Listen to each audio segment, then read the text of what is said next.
sama Kang Ono ya. Pagi Pak Alfon. Oh, Pak Ona juga tuh. Sore ini dari hutan, ini dari gunung. Oh iya, dari mana nih Pak Ona nih? Dari Cipta Gelar tuh kan pakai ini kan keren hubung. Wah, keren. Ini di hutan ini. Lagi bertamasya nih. Enak aja. Tapi lancar bandwidthnya ya, di situ kenceng. Fiber optic fiber optic di dalam hutan. Desa pakai fiber Oh. optic. Oh, sorry. Oke, silakan lanjut. Keren. Terima kasih Pak Alfon. Oke, mungkin balik lagi ke Pak Alfons, Pak. Kita bakal ngobrolin apa sih Pak di materi kedua nih? Kalau boleh tahu kita nih. Bisa diulang maaf. Halo Pak, di materi kedua ini kita bakal ngobrolin apa nih Pak? Bakal bahas apa nih kita? Kita bicara tentang ini aman bermedia digital. Jadi mungkin ini tips yang sifatnya umum. Lalu terakhir mungkin ada nanti cuman ada 11 slide, cuman banyak movie-nya. Terus terakhir mungkin ada sedikit tips lah untuk mencegah ancaman terkini ya, seperti ransomware, extortionware. Oke. Mungkin teman-teman udah pada nggak sabar ya. Udah pada nggak sabar nih tentang materi dari Pak Alfons. Mungkin waktu dan tempat kita langsung persilakan aja Pak ya. Silakan Pak. Oke, terima kasih.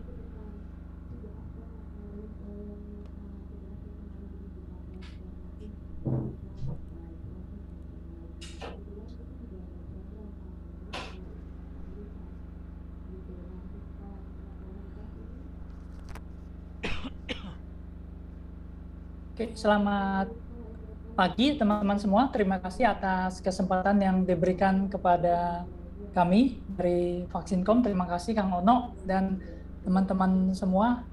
Presentasi pertama tadi saya lihat ini dilakukan oleh orang yang memang ahli di bidangnya. Jadi jujur aja untuk hal ini saya harus banyak belajar nih, harus banyak berguru. Dan background saya sebenarnya wah ini mesti ngaku dulu, saya orang ekonomi. Orang ekonomi yang nyasar di IT, ya dipaksa oleh keadaan. Lalu di tahun 2000 kita buat Vaksinkom untuk bermain di antivirus. Dan kami bersyukur sampai hari ini masih diberikan kesempatan dan masih survive lah.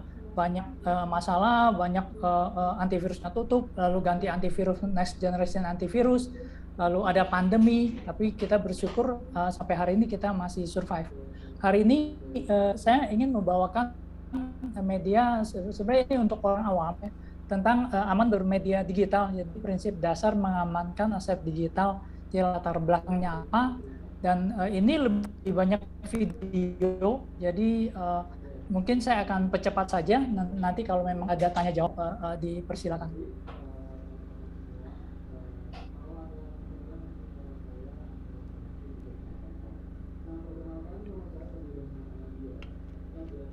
Remember when business as usual was good enough? No more. Change is happening at an unprecedented rate. Technological change is happening at an exponential rate. With each innovation itself is further accelerating. Everything that was once dumb and disconnected is now connected and intelligent. This is even happening in the home with our locks, lights, thermostats, and appliances. Even voice control. These game changers also amplify each other, creating a perfect storm of change. You and your home buyers are caught in a tornado of digitization, mobilization, augmentation, disintermediation, automation, the list goes on. What was once science fiction is now science fact. Universal access to massive computational power and data has given rise to big data and AI. Using big data to build better, smarter, leveraging the information you have to better define your markets, optimize your marketing, to buy land, coach employees in real time, to monitor and optimize customer touchpoints. Watson, Pepper, now have a place at the table. Do you know what they are? Do you know what to do? Customer expectations are now dictating the rate of change. If you're not ready, they don't care. They won't wait. They will simply go to someone who is ready. Our home buyers are more informed, more prepared, and further down the sales funnel when they finally connect with you in your sales centers. VR, AR, AI are tools that were only imagined a decade ago. And what change will the next decade hold? Will your model homes be virtual? Will your sales process be 100% digital? Are you ready for this new normal? We'll just move faster than you realize. It will change with or without you. And a simple choice. Be the disruptor or be disrupted. Ya, itu yang kita hadapi hari ini. Jadi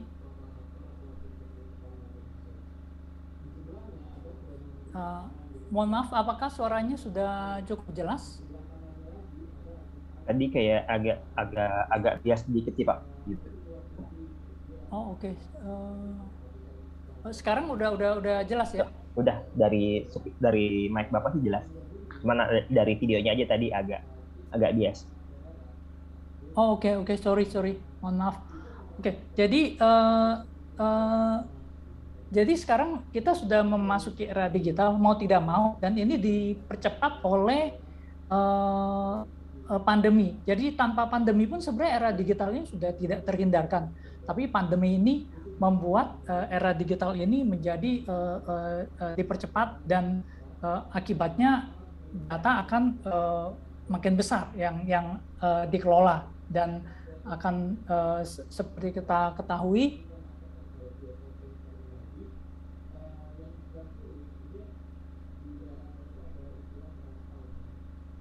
data ini sekarang menjadi komoditas paling berharga di dunia. Kenapa? Kalau kita lihat perusahaan di Wall Street yang paling menguntungkan sampai hari ini, top 10-nya itu sudah bukan oil company lagi. Jadi oil company udah tergeser, ada Exxon Mobil udah di bawah. Hari ini yang paling menguntungkan tuh Apple, Microsoft, Amazon, Alphabet, Google, Berkshire Hathaway, Facebook, Alibaba, terus ada Zoom, terus ada Netflix, dan mayoritas sekarang memang faktanya bahwa kita tidak bisa memungkiri bahwa data adalah aset yang paling berharga di muka bumi ini. Nah, saya pikir gini, kalau ada yang resen nggak apa-apa nih, kalau ada yang mau tanya sambil ngobrol-ngobrol aja, mendingan kita buat interaktif daripada satu arah. Kalau ada yang ini, silakan Pak untuk bertanya yang resen. Oh oke, jadi dari Pak Alfonso, kalau misalnya ada yang mau bertanya, silakan di form Q&A ya. Nanti kita ya mau Q&A boleh, mau langsung diutarakan juga boleh. Saya pikir nggak masalah. Oh oke Pak, soalnya peserta nggak bisa pakai mic, kita mute. Oh, gitu. Oke, di Q&A aja saya akan coba jawab ya. Ya silakan yang mau bertanya silakan. Oke, Tapi sambil tadi ini. ya, Pak. Jadi memang Ya, company itu, silakan Mbak. Oke, saya lanjutkan. Jadi data is the new oil, ya kan? Lalu muncul ancaman baru. Jadi kita yang saya ingat kira-kira mungkin 5-6 tahun lalu, waktu pertama kali Facebook keluar, saya seneng banget. Kenapa? Karena saya bisa ketemu teman-teman saya nggak pernah ketemu. Saat itu banyak bikin grup reunian dan sejenisnya. Nah, sampai saat di mana Trump menang presiden. Nah, di situ kita mulai menyadari bahwa rupanya ini berbahaya gitu. Nah, bahayanya di mana?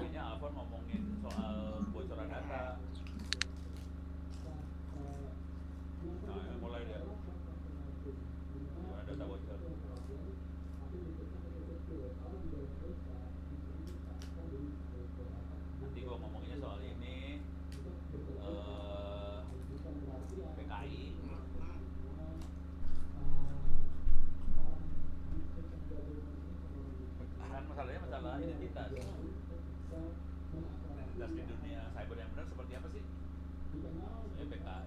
Iya Pak Alphonse, yang ini nggak ada suaranya Pak. Mungkin.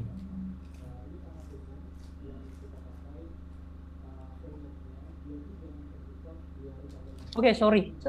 Saya coba share ulang ya. Saya mungkin ada ini.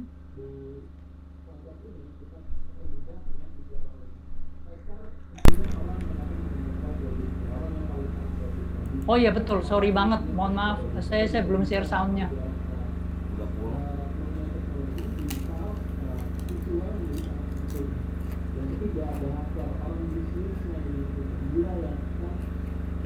Oke, harusnya udah beres. Who has seen an advertisement that has convinced you that your microphone is listening to your conversations? All of your interactions, your credit card swipes, web searches, locations, likes, they're all collected in real time into a $1 trillion a year industry. The real game changer was Cambridge Analytica. They'd worked for the Trump campaign and for the Brexit campaign. They started using information warfare. Cambridge Analytica claimed to have 5,000 data points on every American voter. I started tracking down all these Cambridge Analytica ex-employees. Someone else that you should be calling to the committee is Brittany Kaiser. Brittany Kaiser, once a key player inside Cambridge Analytica, casting herself as a whistleblower. The reason why Google and Facebook are the most powerful companies in the world is because last year data surpassed oil in value. Data is the most valuable asset on Earth. We targeted those whose minds we thought we could change until they saw the world the way we wanted them to. I do know that their targeting tool was considered a weapon. There is a possibility that the American public have been experimented on. This is becoming a criminal matter. When people see the extent of the surveillance, I think they're going to be shocked. And I still fear for your life. Yeah, With the powerful people that are involved. but I can't keep quiet just because it'll make powerful people mad. Data rights should be considered just fundamental rights. This is about the integrity of our democracy. These platforms which were created to connect us have now been weaponized. It's impossible to know what is what, because nothing is what it seems.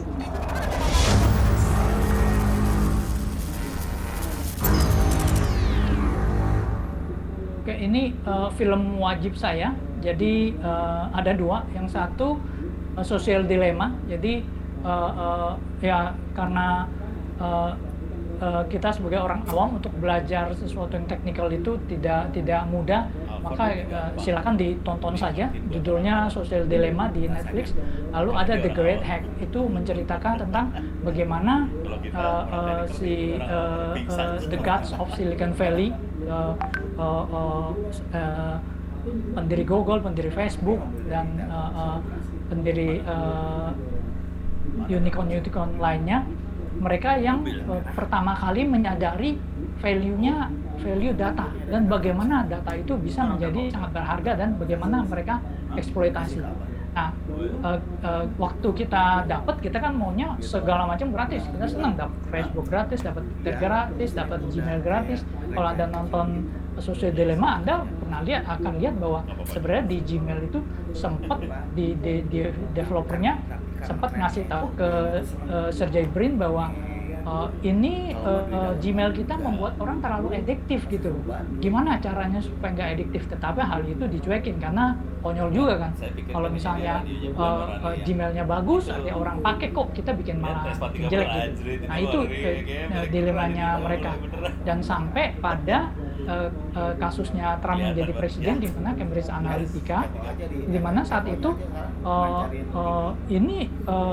jadi terjadi polarisasi yang sangat kuat. Kalau di Amerika itu Republikan dengan Demokrat itu tidak bisa antara minyak dan air. Jadi di negara bagian yang Republik itu Demokrat nggak mungkin menang, dan di negara bagian yang Demokrat tuh Republikan nggak pernah menang. Sebenarnya pertanyaannya begitu.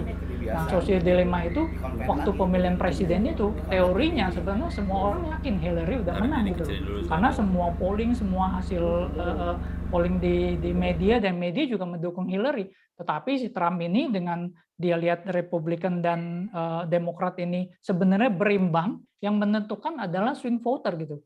Nah, mereka memanfaatkan data dari media sosial ini, big data ini, dia olah sedemikian rupa, lalu dia ciptakan iklan-iklan yang ditujukan khusus. Jadi kalau untuk yang Republikan akan muncul iklan yang bikin dia makin Republik gitu loh.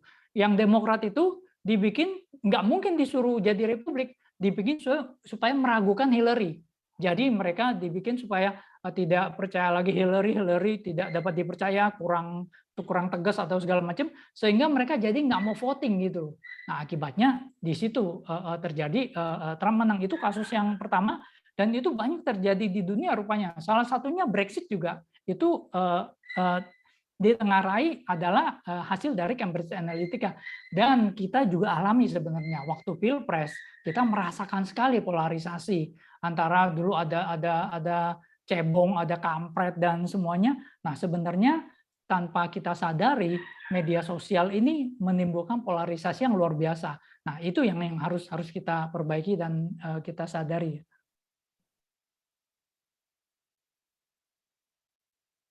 Oke, terima kasih atas informasinya.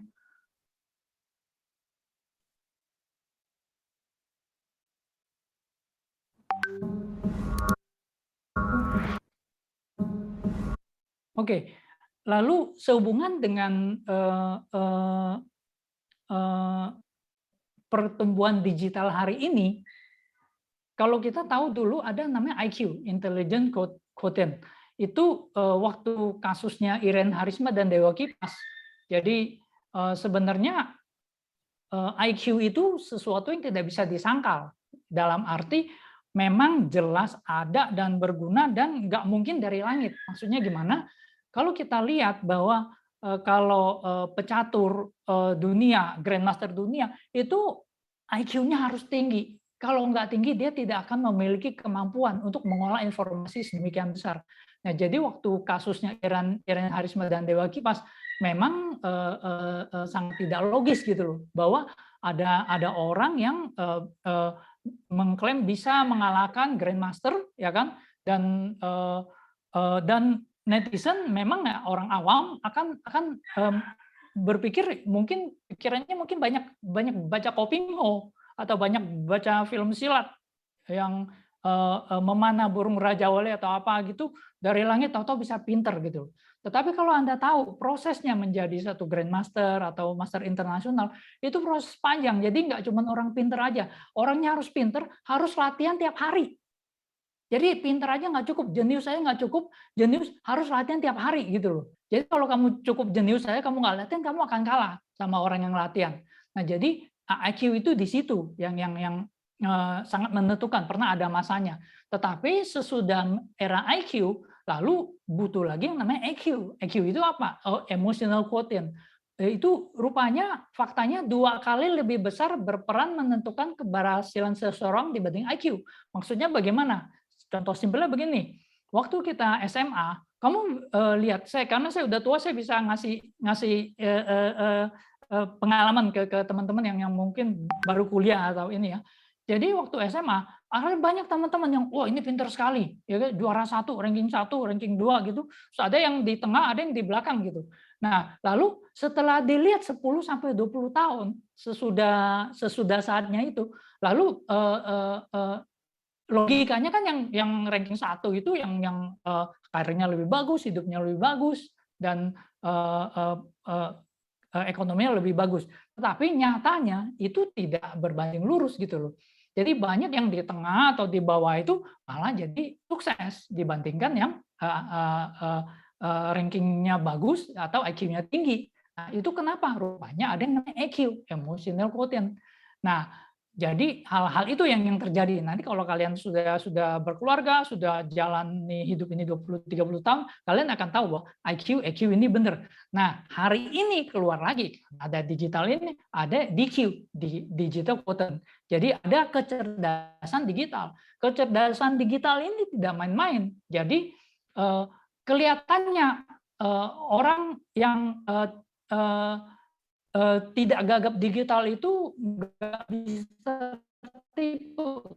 Tidak juga, jujur aja saya beberapa kali tertipu oleh berita hoax gitu loh. Nah, itu membutuhkan digital quotient yang sangat-sangat tinggi gitu loh. Nah, yang kita yang sering bergaul di bidang IT aja begini, apalagi orang yang tidak bergaul di bidang IT, walaupun dia cerdas, digital quotient-nya rendah, dia akan mudah dikelabui dan secara tidak sadar menyebarkan hoax. Nah, digital quotient ini apa? Ada 3 komponen.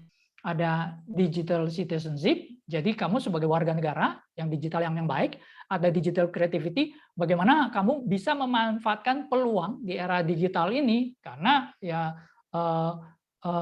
sektor-sektor real ini sudah didisrupsi semua, seperti video pertama tadi. Mungkin kalau kita masih ada waktu, kita lihat ulang video pertama. Saya mohon maaf, saya tidak sadar suaranya tidak ada.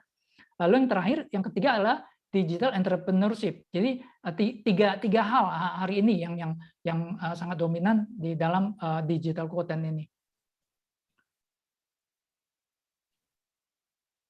Lalu ini tentang enkripsi. Nah, ini sebenarnya satu video simpel saja menerangkan tentang enkripsi. Bagaimana sebenarnya hidup kita ini semua sudah diatur oleh enkripsi yang kita tidak sadari gitu loh.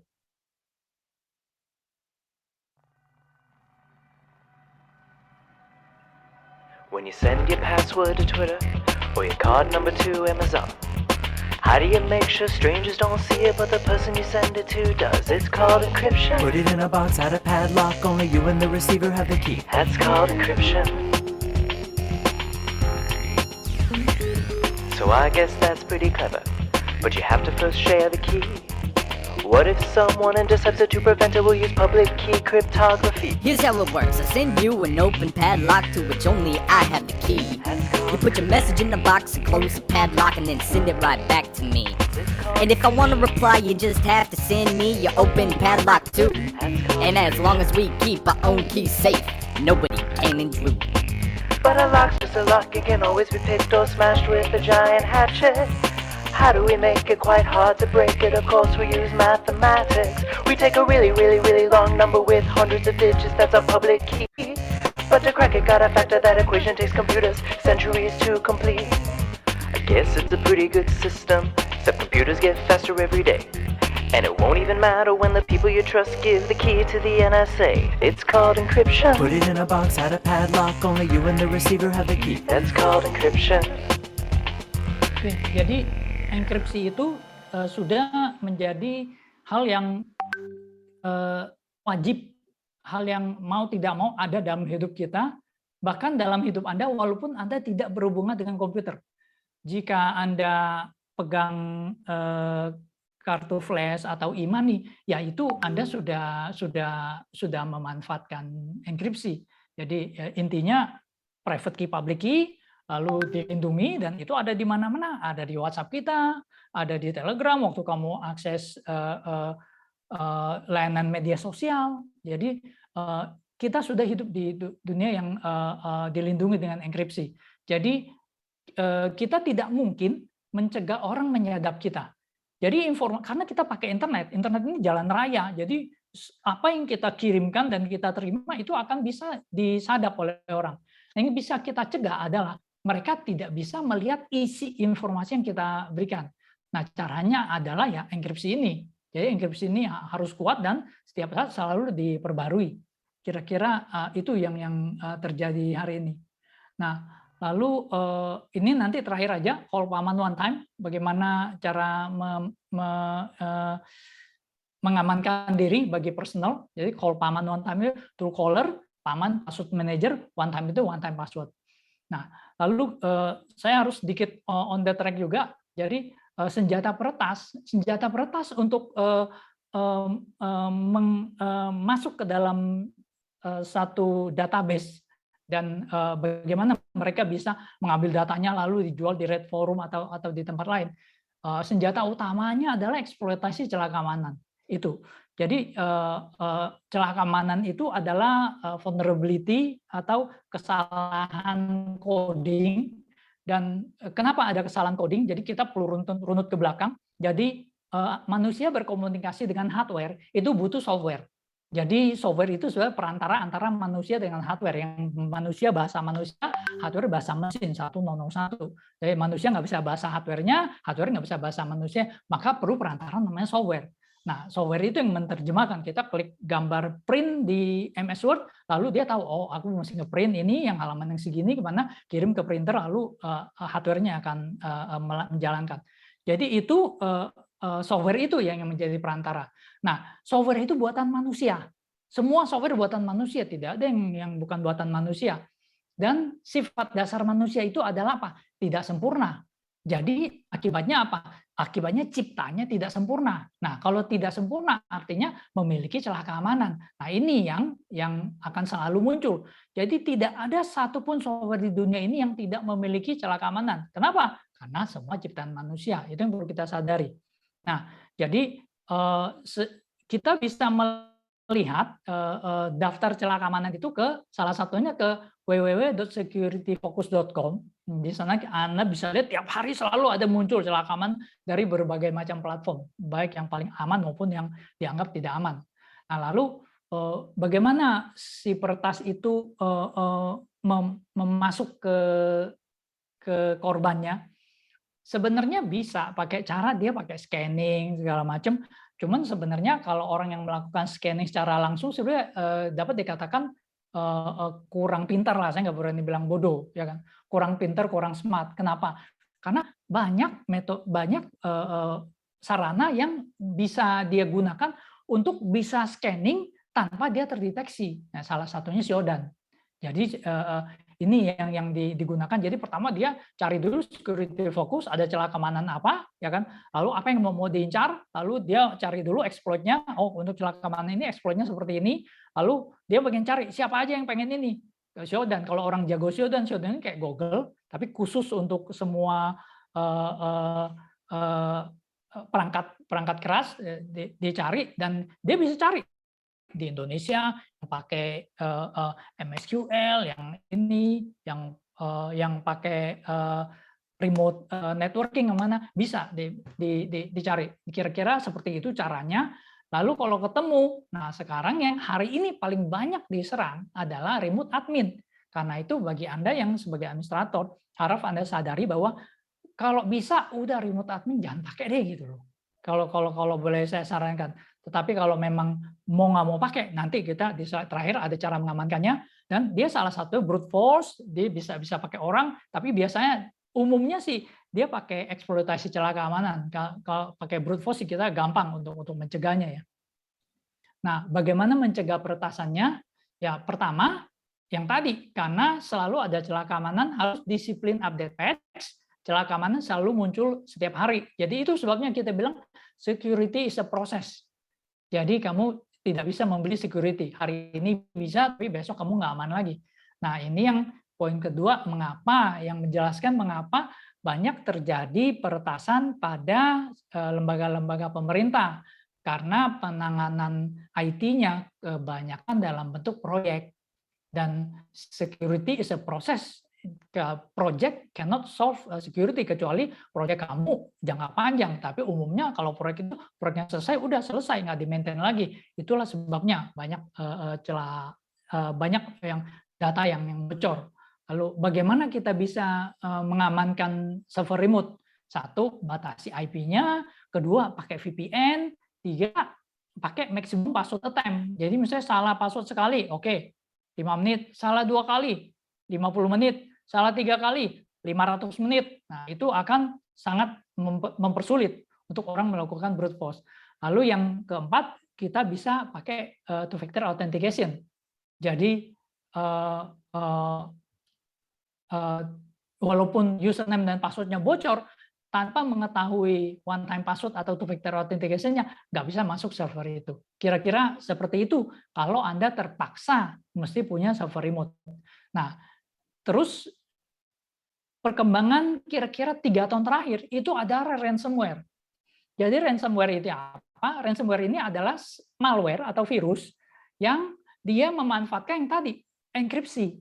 Nah, enkripsi itu dia mengenkrip, dia masuk ke komputer korban, lalu dia mengenkripsi datanya dengan public key yang private key-nya cuma dia yang punya. Dia di server dia bikin public key dan private key, lalu public key-nya dikirim untuk mengenkrip data, lalu sesudah dia enkrip, lalu dia minta tebusan, kalau enggak data lu kau kunci.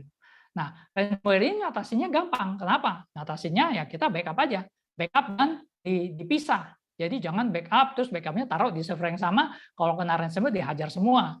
Tapi backup dipisah, atau kalau hari ini saya bilang backup taruh di cloud. Jadi yang ada file versioning, saya pakai Microsoft OneDrive, itu ada file versioning, harusnya Google Drive, di Dropbox juga ada file versioning.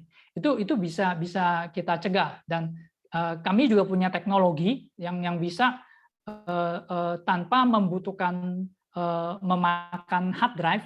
Misalnya hard drive-nya 1 tera, jadi datanya 600 giga, lalu kita cuma butuh 10% dari hard drive-nya, 100 giga, lalu 600 giga itu akan terbackup, dan kalau kena ransomware bisa balik. Jadi itu salah satu yang kita laksanakan. Itu teknologi kira-kira seperti dulu pakai ada yang namanya saya lupa namanya. Jadi ada deep freeze, ya, deep freeze atau ya sejenis itu. Tapi ini yang lebih canggih. Nah, itu ransomware, kita bisa atasi itu. Nah, yang terakhir hari ini itu ancamannya bukan ransomware lagi. Jadi sudah ransomware ditambah lagi extortionware. Apa itu extortionware? Extortionware itu adalah data kamu akan dipublikasikan kalau kamu nggak bayar. Jadi lebih jahat lagi. Jadi pertama dia encrypt data kamu, suruh bayar, terus bilang, gue udah backup, gue ngomong di luar banyak contoh law firm, jadi lembaga firma hukum yang jebol.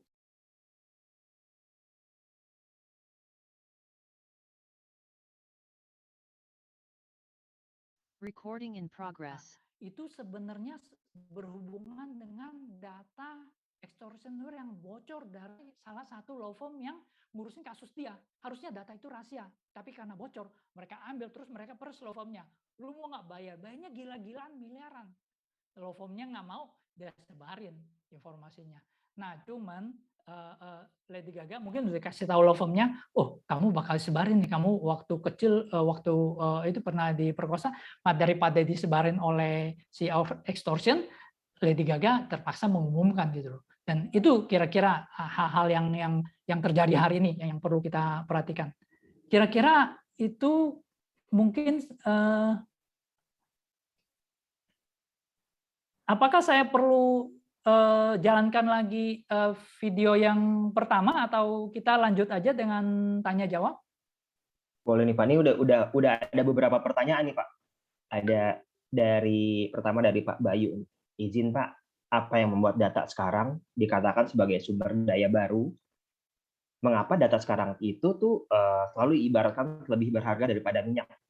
Kenapa tuh Pak? Pak Bayu ya, jadi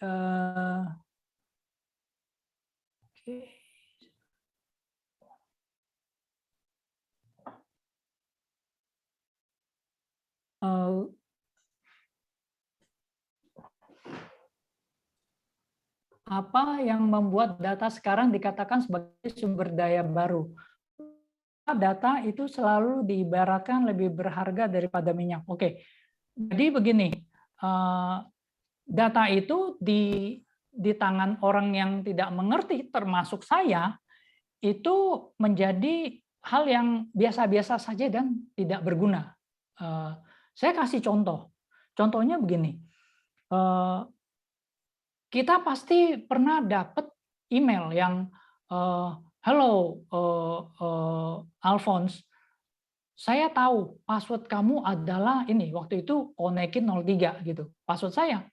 Terus lalu dia bilang lagi bahwa saya tahu kamu sering mengunjungi situs porno, lalu saya merekam, saya tanam trojan di komputer kamu, lalu saya merekam reaksi kamu waktu kamu nonton film itu, lalu saya buat satu video muka kamu dan video yang kamu tonton. Nah, Anda bayangkan kalau hal ini saya sebarkan. Karena saya berbaik hati, maka saya tidak menyebarkan ini, tapi Anda perlu bayar ke Bitcoin saya. Kira-kira seperti itu. 1.000 Bitcoin, 1.000 dolar. Nah, ini ceritanya kan banyak kita alami. Nah, kita perlu tahu ada apa di belakang ini, gitu kan. Nah, untungnya saya pakai password manager. Saya liatin passwordnya bener. Jadi waktu itu password saya namanya Konekin 03, gitu. Konekin 03 saya cari password manager, itu di benang merahnya langsung kena, gitu. Nah, dari situ baru benang merahnya ketahuan bahwa oh, kalau misalnya ada orang yang, kalau kita yang dapat database LinkedIn 150 juta, yang ada mah ngap, kita ngurusin 150 juta bukannya setengah mati. Paling dapat juga kita paling login ke account LinkedIn-nya, paling lihat ada apa sih, kalau liatin mantan kita atau apa akunnya, lihat paling bisa begitu, atau dijual datanya seperti di Red Forum kan. Nah, tapi di tangan orang yang mengerti mengeksploitasi data, dia pakai data password LinkedIn saya untuk kirim ke saya sih nggak kena, tetapi Anda bayangkan dia kirim ke 150 juta orang. Katakan 50%-nya laki-laki, saya asumsi perempuan nggak suka nonton yang enggak gitu. Nah, artinya itu ada 75 juta. 75 juta, katakan begini, 90% nggak kena, modelnya kayak Alphonse semua. Tinggal 10%. Ada 7,5 juta yang kena, aduh celaka. Waduh, gue nonton, kok dia tahu ya gitu. 10%, 7,5 juta. Katakan yang bayar cuma 10% lagi. 750.000. Nah, Anda kalikan 1.000. Jadi 750.000 kali 1.000 dolar. Itu yang dia terima. Jadi itu sebabnya. Kenapa data dikatakan sebagai the new oil. Bukti lain, data the new oil. Anda lihat nggak kemarin waktu Facebook down sekitar 6 jam, nah, berapa uang yang hilang? Triliunan. Itu bukti lain bahwa data is the new oil. Jadi kita tidak bisa membayangkan sebagai karena data itu new oil, gue bisa jual nih data gue atau apa. Nah, buktinya apa? Pinjol hari ini, data is your new oil. Bisa bikin kamu celaka. Kamu diambil kontak kamu, kamu nggak bayar, kamu dijelek-jelekin seluruh kontak itu. Itu new oil, tapi kira-kira seperti itu jawabannya untuk data isi. Mungkin gampangnya lebih keren lagi, mungkin kalau kita ada tukang ketoprak gitu kan, biar gampang tukang ketoprak tahu WhatsApp ibu-ibu komplek, terus dari 100 orang yang disebar mungkin ada 50 orang bisa beli ketoprak, kan udah jadi income buat si pempunya data ya Pak ya. Bayangkan kalau misalnya itu bisa jutaan orang, kita bisa lempar itu data terus dia pakai yang enggak misalkan credit card atau misalkan penipuan kayak penyedia dana, kan suka ada kayak gitu tuh sekarang hacknya. Jadi database diambil terus dia seakan-akan mengaku si empunya data dan mengajukan dana. Padahal sih yang personnya itu nggak ngajuin dana, tapi karena dananya udah dikirim ke hacker itu yang punya data, dan di charge-nya itu nggak ke yang bukan yang ngambil uangnya, tapi kita seorang yang terdata dan kontak register di penyedia dana tadi gitu ya. Mungkin seperti itu ya Pak ya. Betul. Contoh jadi dengan hanya mengelola data, kita bisa mendapatkan manfaat lebih besar daripada sektor real. Jadi banyak fakta yang kita lihat.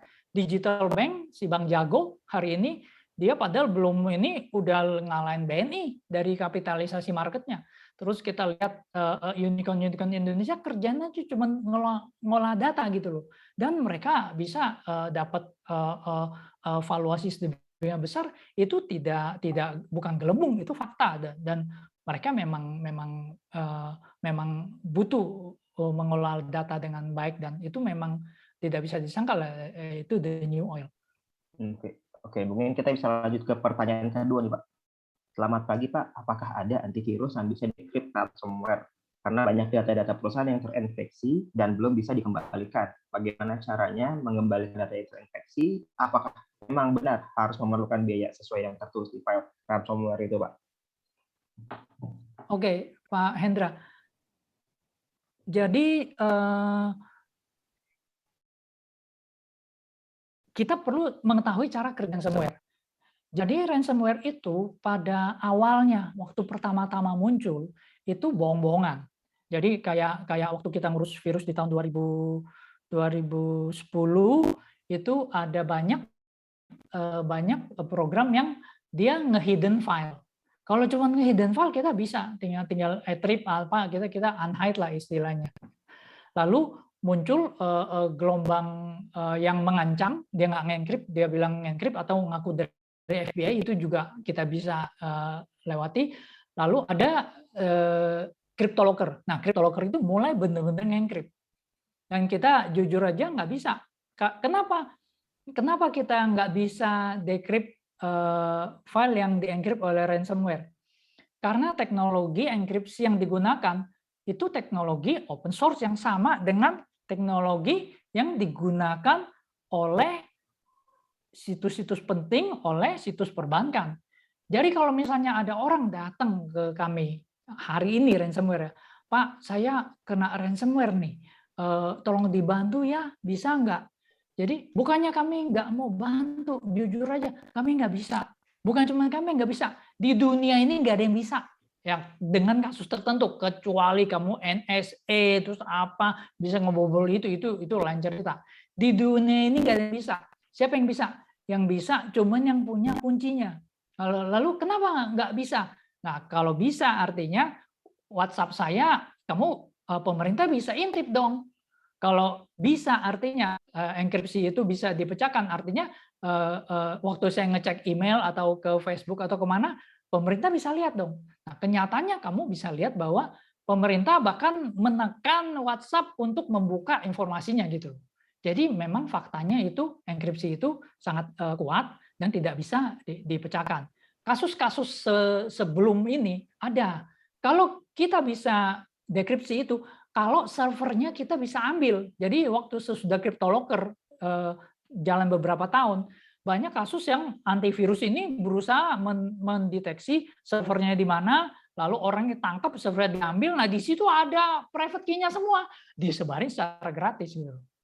Nah, cuman hari ini mereka makin pinter, jadi ngumpetnya makin jago, lalu kadang-kadang ada celah keamanannya, bisa dicuri key-nya oleh beberapa ini. Nah, tapi hari ini udah nggak bisa gitu loh. Nah, jadi itu yang terjadi. Jadi kalau misalnya Bapak, bagaimana cara mengembalikan data yang sudah terinfeksi? Saya jujur aja, saya bilang ini sulit. Jadi saya harus dari sekarang saya bicarakan.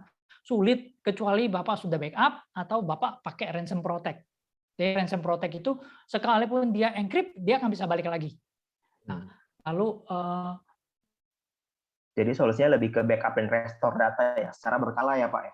Biar in case kita kena ransomware itu, kita masih bisa restore data kita yang di-encrypt sama si hacker gitu ya. Betul. Kalau mau supaya gampang, nge-backup itu kan repot. Kalau server memang ada tugas rutinnya ya. Kalau saya pribadi, saya pakai cloud drive udah aman.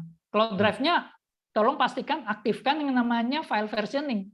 Jadi sekali kena enkripsi ransomware, dia akan tinggal masuk ke cloud-nya, akan aku versi sebelumnya, udah selesai, Anda aman.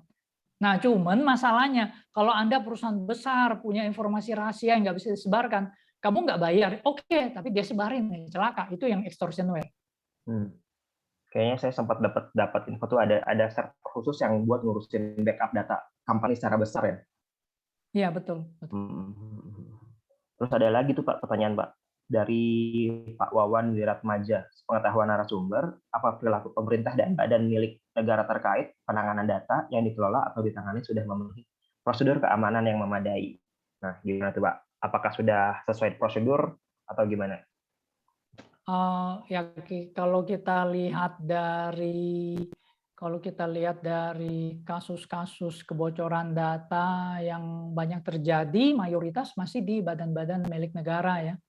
Jadi mungkin ya mereka perlu lebih banyak mendapatkan perhatian dan mendapatkan perbaikan dibandingkan swasta. Juga ada beberapa perusahaan go public, kami juga mendapati pernah menjadi korban ransomware, dan beberapa ada e-commerce juga malah kena kan. Jadi jangankan yang nggak jago, yang jago aja, yang jago ngelola big data aja itu bisa kena. Anda lihat 2-3 e-commerce pernah kena dalam jumlah jutaan. Jadi lalu soal badan pemerintah ini bagaimana mereka menangani, salah satunya itu bentuknya project. Lalu yang hal kedua adalah mungkin kalau saya sih sarankan ya, kalau yang memang tidak mengerti value data, tidak mengerti mengelola data, kalau bisa sih lapang dada lah minggir gitu loh, kasih yang lebih muda, yang mengerti, katakan milenial atau apa, yang seperti umur saya baby boomers yang agak gaptek ini, udahlah kita ngalah aja nikmati hidup gitu loh, biarkan ini saatnya milenial yang maju dan mengerti mengelola data. Dan caranya bagaimana, standarnya yang kita perlu ini, contohnya bagaimana standarisasi pengelolaan data itu banyak. Jadi ada ISO 27001, ada ISO apa. Nah kalau kita ikuti ISO itu aja, secara umum sudah aman. Jadi nggak ada data yang bisa menjamin 100% aman, nggak ada. Tapi kalau kita ikuti ISO pengamanan data, secara umum Anda sudah sangat aman. Nah, ini terbukti waktu Telkomsel waktu itu data salah satu orangnya disebarkan, dia tinggal lihat karena udah ISO 27001, dia tahu oh tanggal segini, jam segini diakses oleh orang segini di mana, di Surabaya. Orangnya langsung ketangkep gitu loh. Nah, itu yang salah satu solusinya untuk supaya pengelolaan data ini lebih baik. Oke begitu ya. Oh, ini ada pertanyaan Pak Daniel, tapi sama kayak Pak Awa nih, secara garis besar. Nah, terus mungkin kita ada satu pertanyaan lagi ya, kita pilih ya Pak. Nah, mungkin Pak Alphonse mau pilih salah satunya dari Pak Nanang atau Pak Salsabila. Mbak kali ya, Mbak Salsabila Safira. Izin tanya Bang Alphonse ke Pak Nanang. Dalam rangka perlindungan privasi data, seperti apakah konsep zero trust diterapkan dalam kurung secara teknis ataupun protokol komunikasi data? Terima kasih. Oke, jadi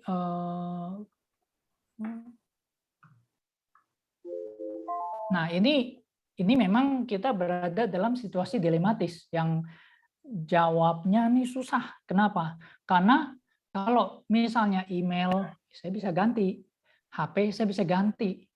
Lalu kalau bocor data kependudukan, masa saya ganti jenis kelamin, saya ganti nama, atau saya ganti menikah atau belum menikah, atau ganti tanggal lahir? Nggak mungkin. Jadi ada data yang nggak mungkin diganti. NIK, nama lengkap, bukan nggak mungkin, sangat sulit diganti. NIK, nama lengkap, tanggal lahir, alamat, tinggal, supaya ganti alamat, supaya KTP ganti. Nah, jadi kalau sudah terlanjur bocor, kalau telepon dan email kita bisa ganti. Kalau khusus untuk nomor telepon, saya sarankan pakai yang pasca bayar, jangan prabayar. Kecuali prabayar Anda jaga baik ya. Pasca bayar, satu, aman, karena itu nanti terkait ke akun-akun finansial kita. Jadi kalau Anda ingat bahwa Anda pakai prabayar, sekali Anda konekkan ke rekening bank, hati-hati waktu Anda ganti kartu, rekening bank itu masih terkait ke nomor itu. Makanya saya sarankan hati-hati waktu ganti nomor, dan saya sarankan pakai pasca bayar, dan itu aja. Ya katakan istri satu lah, ya kan? Jangan terlalu banyak, karena ya urusannya akan panjang gitu loh. Nah lalu email itu Anda bisa pakai Gmail, tetapi saya ingatkan harus aktifkan two-factor authentication yang tadi ada call, paman, one time, Truecaller, password manager, one time password atau OTP. Nah jadi yang itu poin ketiga, one time password. Jadi di email kita, Gmail kita, di Facebook, di Twitter, di Instagram ini saya minggu ini sudah dapat banyak sekali permintaan, Pak, akun saya dihack gitu loh. Gimana cara balikinnya? Email saya udah dirubah atau apa? Nah, kalau bisa Anda jangan sampai dalam kondisi seperti itu. Gimana caranya? Aktifkan two-factor authentication. Itu caranya. Jadi satu-satunya cara terbaik adalah aktifkan two-factor authentication, dan itu bisa melindungi Anda secara sangat efektif dan terbukti proven, kecuali Anda ngasih nomor Anda, kecuali Anda kena rekayasa sosial ya, seperti kasir Indomaret dan sejenisnya. Nah, lalu pertanyaannya, bagaimana dengan data KTP yang bocor? Wah, kalau itu sih saya jawabnya paling kita harus bertakwa, berdoa kepada Yang Maha Esa, semoga datanya tidak disalahgunakan dan penyelenggara datanya menyadari bahwa dia telah menyengsarakan kita gitu. Atau kasusnya seperti yang salah satu lembaga yang ngurusi pelecehan anak atau apa, data bocor kan kasihan anaknya gitu loh. Kita hanya bisa berharap seperti itu. Nah, tetapi sebenarnya ada hal lain lagi yang perlu dikerjakan oleh pemerintah. Apa? Kami selalu dorong. Kita nggak ada kepentingan. Kita ada kepentingan dalam arti kita mau lebih aman. Lebih amannya bagaimana? Lebih amannya kita mau bahwa Indonesia punya digital ID. Nah, kenapa butuh digital ID? Karena kalau sekarang semuanya seperti Anda lihat Peduli Lindungi, cuman berbekal NIK dan nama lengkap yang kita bisa dapat di mana-mana dengan cukup mudah, kita bisa akses informasi kesehatan seseorang. Padahal informasi kesehatan itu sesuatu yang sifatnya sensitif dan rahasia. Nah, dan itu masih tetap ngotot digunakan hari ini untuk sebagai kredensial. Jadi sesudah suatu informasi yang tidak rahasia digunakan untuk mengakses, mengeluarkan informasi yang rahasia, maka itu dibutuhkan satu digital ID. Kenapa digital ID? Itu seperti pelengkapnya NIK gitu loh. Kenapa? Karena kalau misalnya bocor, itu kan bisa diganti passwordnya, bisa kasih OTP dan sejenisnya gitu loh. Nah, itu sebabnya kenapa kami selalu mendorong untuk kalau bisa Indonesia punya satu digital ID deh untuk menggantikan ini. Jadi nanti kalau mau masuk ke Peduli Lindungi nggak pakai NIK dan nama lengkap lagi, pakai username digital ID Indonesia dia yang dipakai di mana-mana seperti s.id ini gitu loh. Yang bisa dipakai dan untuk mengakses semua layanan. Layanan apa? Layanan kesehatan, layanan pendidikan, layanan sosial dan segala macam. Kira-kira seperti itu sih. Oke, mantap banget nih Pak Alphonse penjelasannya, paket komplit, pakai karet ya kalau perlu. Kita mempersiapkan diri dalam data dari sisi baik. Kadang-kadang juga kita ancaman itu datang nggak hanya dari eksternal ya, dari internal pun kita bisa juga gitu sengaja memberikan data atau lupa login, lupa di logout kayak gitu-gitu juga sederhana tapi bisa berdampak besar. Oke, Pak Alphonse, nanti kita kalau ada pertanyaan lebih lanjut, kita akan ada sesi.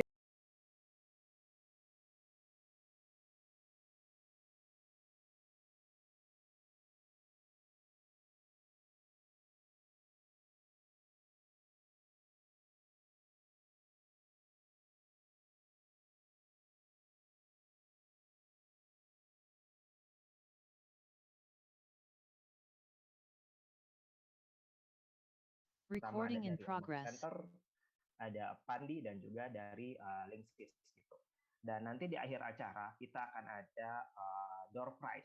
Door prize-nya itu seperti biasa di IT Camp kita ada perangkat Linksys yang nanti akan kita berikan pertanyaan dan nanti yang menjawab dengan benar sesuai kita akan berikan hadiah. Hadiahnya adalah perangkat Linksys pastinya gitu. Dan nanti kita juga akan ada undian. Nanti kita akan undi seluruh peserta. Siapa aja nanti yang bisa mendapatkan, kita nanti ada undian untuk kaos Linksys. Kita ada t-shirt, mungkin kalau misalkan bisa lihat ini ada agak jauh. Ada t-shirt Linksys. Jadi nanti kita ada undian untuk satu t-shirt Linksys seperti yang ada di flyer. Jadi nanti kita akan undi siapa yang akan mendapatkan hadiah perangkat Linksys dan t-shirt dari Linksys. Oh, kamera saya terlihat nggak ya? Halo? Saya goyang-goyang ini kelihatan nggak ya? Halo Pak Ono, Pak Ono udah ada suaranya nih Pak. Oh. Tapi kata istri saya tetap paling ganteng kok Pak. Ibu saya juga Pak, kata ibu saya, oh, anak saya paling ganteng. Oke Pak Ono, mungkin bisa share kameranya Pak Ono. Kita bakal ngobrolin apa nih Pak Ono? di materi ketiga. Hah? Iya, bagian Bapak dong. Iya. Pak Ono, kalau tadi kayaknya kita sampai asar, Pak.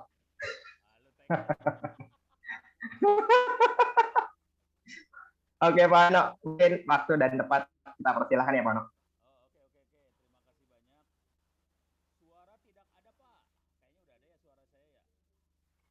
Udah ada, Pak. Iya. Iya, saya gedein ya. Cek 1 2 3, mudah-mudahan suaranya lebih besar sekarang. Terima kasih. Oke. Saya share screen ya. Tuh, terima kasih buat Pak Alfon tadi. Keren. Kita di sini sambil ngobrol-ngobrol juga nih. Oke. Pak Teguh, kalau saya waktunya udah deket, tolong saya dikasih tahu ya. Soalnya saya nggak tahu rundown nih. Rada-rada. Oke, sekarang masalah ya, isu besarnya. Jadi waktu kita ngobrol-ngobrol tentang topik yang akan kita share di IT Camp hari ini, lebih urusannya untuk ini kenapa nggak bisa diklik ya? IT Camp hari ini adalah terutama kita pengen share tentang urusan isu yang paling banyak sekarang keluar, kebocoran data. Ini kan banyak ya.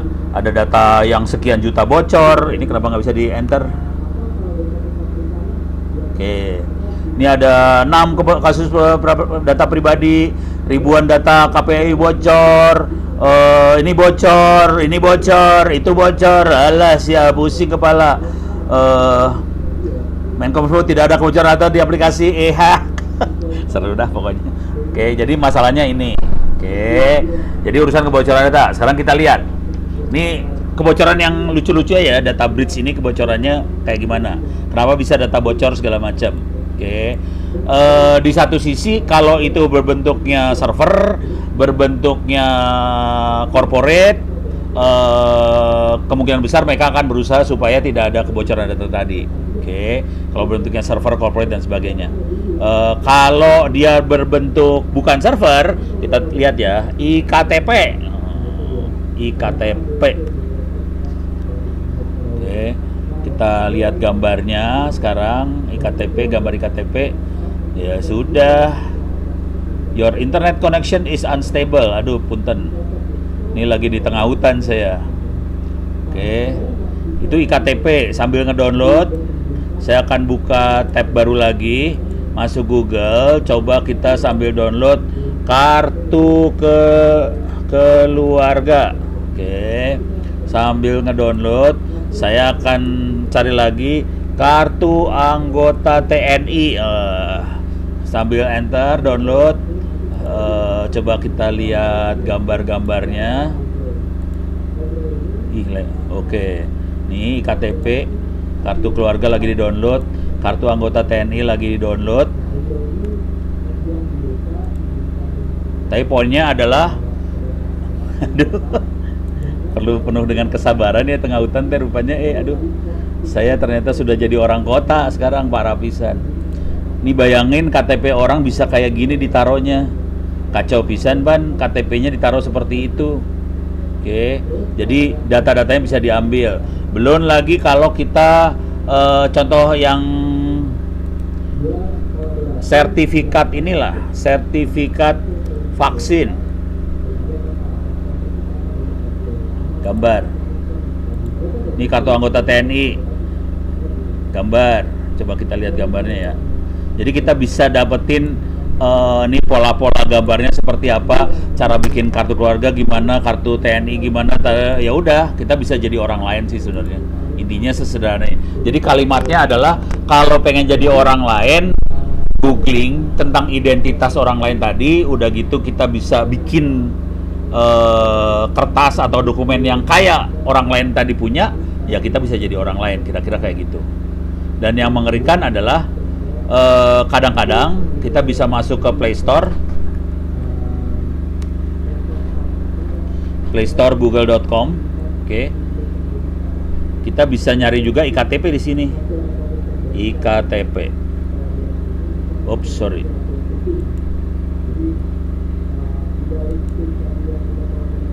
Iyalah, salah pencet ya. EKTP. Ini dia.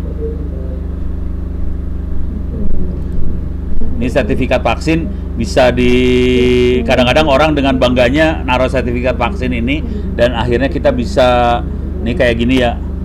Orang kadang-kadang dengan bangganya naruh sertifikat vaksin, akhirnya kita bisa pura-pura jadi orang tadi. Kira-kira kayak gitu. Yang jadi masalah terutama yang di sini sih, ini oke lah, ini dia buang ya informasinya. Cuma di sebelah sini ini ada QR code segala macam, dan QR code-nya itu kan nempel ke database ya. Jadi itu yang jadi masalah besar. Oke. Database pendudukan segala macam. Ini ada QR code. Ini QR code-nya bagus nih, dicontreng, dicoret. Yang ini kagak. Seru dah lo urusannya. Oke. Jadi ini yang jadi masalah besar karena kadang-kadang kebocoran data itu karena perilaku kita sebagai user juga sih. Jadi itu yang jadi masalah besar. Jadi kita anggap ini sesuatu yang wajar aja, kita share aja, dan kemudian kita tidak sadar bahwa orang akan melakukan eksploitasi dari ini perilaku kita. Kadang-kadang tidak harus berbentuk identitas seperti ini ya. Kadang-kadang bisa seperti ini juga ya. Coba kita cari ya, nomor rumah. Jadi bisa identitasnya bisa KTP segala macam, tapi bisa alamat rumah juga bisa jadi identitas juga. Dan ini contohnya gini ya, ada orang posting misalnya, ini kayak ini udah lengkap banget nih, lumayan nih, klaster Cendana, ada RT RW BG 612, ini lengkap banget loh. Bayangkan kalau kita mau jahat banget, kita mau jahil banget, kita mau ngerjain orang ya, misalnya kita pesen roti atau apa, makanan atau apalah,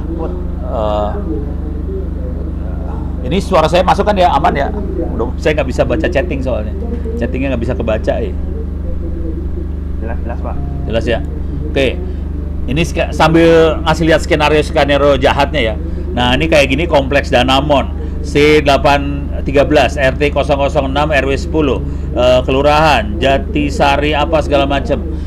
Kalau kita udah tahu alamat rumahnya segala macam, udah gitu kita bisa pesen pakai toko online, kirim ke rumah itu COD, atau kita kalau pengen ngerjain orang bisa kayak gitu banget sih. Jadi ini kayak gini kelihatannya biasa aja, nggak ada sesuatu yang bahaya. Bayangin kalau ada orang yang lagi pengen ngerjain orang, parah banget ini. Jadi kadang-kadang orang ngerjain kayak gitu, ngerjainnya dari informasi yang kita punya dikerjain. Dan kemarin juga ada, saya kasihan banget sih, ada penjual apa ya, soto Betawi dekat rumah sih. Ini ada orang datang, Bu, beli sotonya dong. Oke, ini teknik orang-orang jahat ngerjain ya. Bu, beli sotonya dong. Oke, tolong masukin di apa tempat yang ada foamnya, foam apa? Styrofoam itu ya. Udah disiapin. Saya maksudnya 10, siapin 10, kagak diambil. Sakit hati nggak lo? Jadi orang tuh kadang-kadang sejahat itu loh. Jadi kita ya kepaksa harus kita bikin prosedur-prosedur supaya kejahatan-kejahatan itu bisa diatasin sih. Oke, ini tadi nomor rumah, ini Play Store, iktp, banyak banget, amat sangat banyak sekali aplikasi buat ngecek iktp. Oke, online, free. Jadi tinggal download aja. Sebenarnya KTP kita transparan sih sebenarnya, nggak ada yang rahasia lagi. Jadi bayangkan kalau kita bisa nge-download semuanya, bisa bikin script dari aplikasi itu, kita bikinin script, ya udah kita ambilin KTP tadi semuanya. Oke. Dan yang seru adalah kalau orang melakukan penipuan dengan KTP yang ini tadi, itu yang jadi masalah besar. Jadi isu besarnya adalah orang bisa ngambil identitas dan orang bisa melakukan eksploitasi dari identitas yang diambil. Oke. Solusi dari ini semua adalah kita harus mikirin seperti apa sih pola identitas, seperti apa yang perlu kita adopsi. Jadi kalau kita main identitas dengan dunia elektronik seperti apa, dan ini juga mulai masuk ke teman-teman KPU. Oke.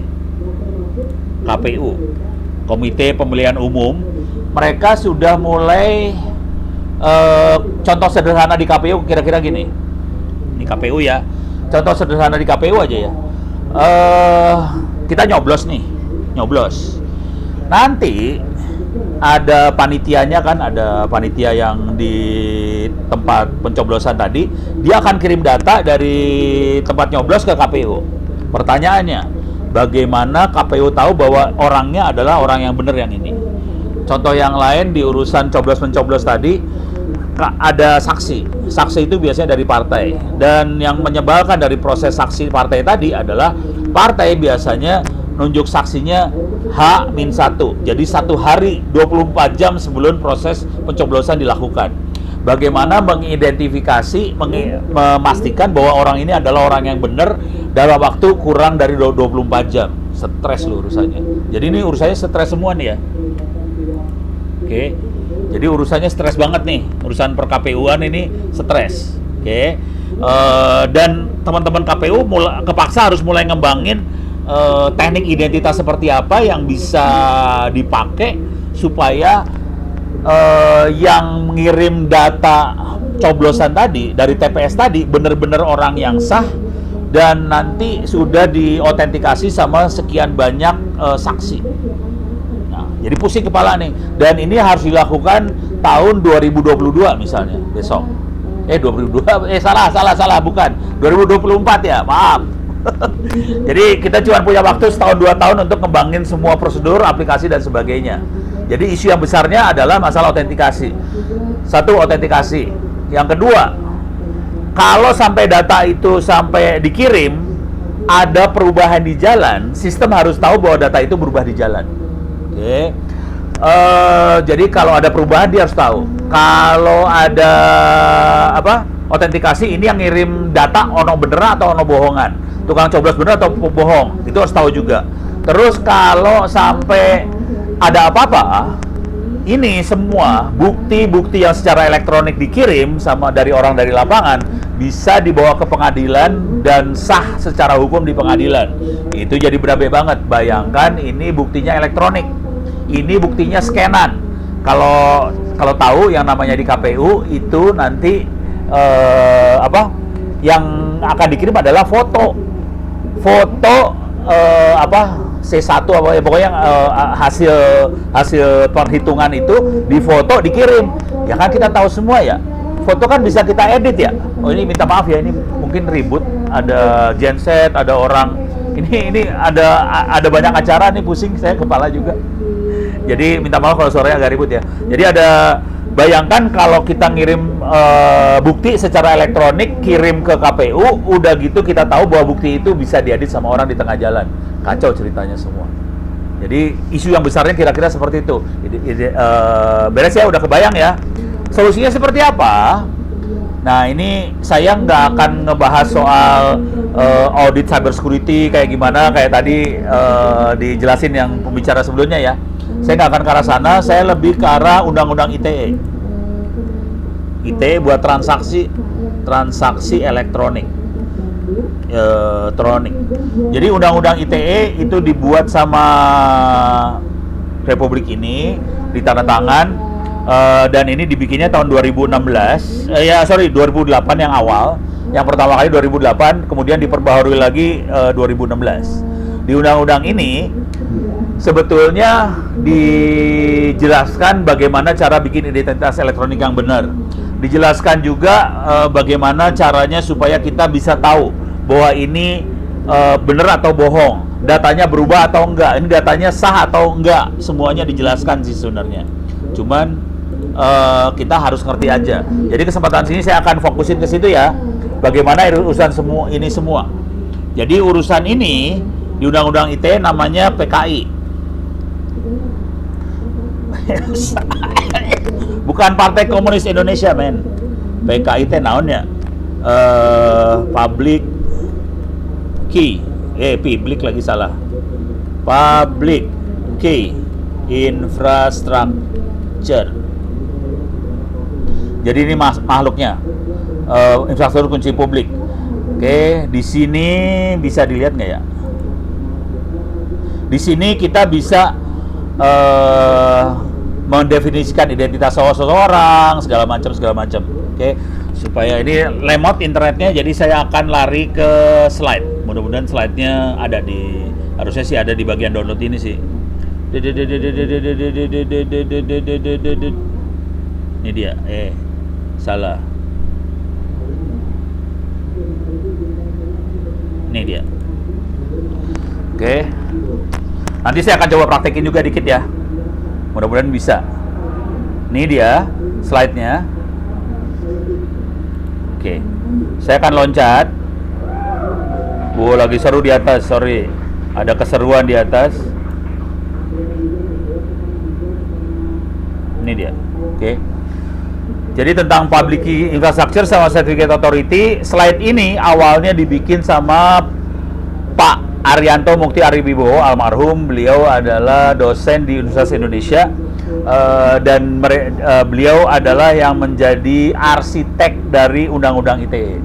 Jadi Undang-Undang Informasi soal Transaksi Elektronik itu, terutama transaksi elektroniknya menggunakan Public Key Infrastructure, Certificate Authority, arsiteknya adalah Pak Arianto Mukti Ariwibowo. Dia waktu mengarsitekkan Undang-Undang ITE itu umurnya baru sekitar 30-an tahun lah kira-kira. Jadi masih muda banget, masih S2. Cuman beliau sudah meninggalkan kita duluan, almarhum, dan karyanya sebenarnya dahsyat banget. Pesan terakhir beliau sebelum meninggal adalah, "No, tolong ilmunya disebarin." Itu aja sih, sederhana banget pesannya. Oke. Contoh realnya seperti apa? Saya kasih lihat dulu contoh realnya. Saya akan masuk ke website ini. Saya akan masuk ke setting. Oke. Di sini ada privacy and security. Saya gedein ya biar kebacanya lebih enak. Sorry. Di sini ada privacy and security. Kita masuk ke security. Kita turun ke bawah. Di sini ada manage security key, ada manage sertifikat. Saya akan masuk ke manage sertifikat. Di sini ada sertifikat macam-macam. Ada sertifikat saya, ada sertifikat server, ada sertifikat pemberi sertifikat. Jadi ibaratnya gini cara berpikirnya. Ada lembaga yang ngasih KTP, namanya Depdagri. Kalau di Indonesia, kalau di sini lembaganya namanya ini nih. Ada Kamir Firma, ada Etras, ada segala macam ini. Jadi ini adalah lembaga-lembaga yang ngasih sertifikat. Sertifikat ini, lembaga ini yang memastikan bahwa oke, ini servernya punya siapa. Jadi nanti kita bisa memastikan, nanyain, oh saya punya sertifikat punyanya BCA. Nanya ke lembaga itu, ini BCA benar atau bohong sih? Nah, nanti dia bilang, oke ini bisa benar, oke kita baru melakukan transaksi.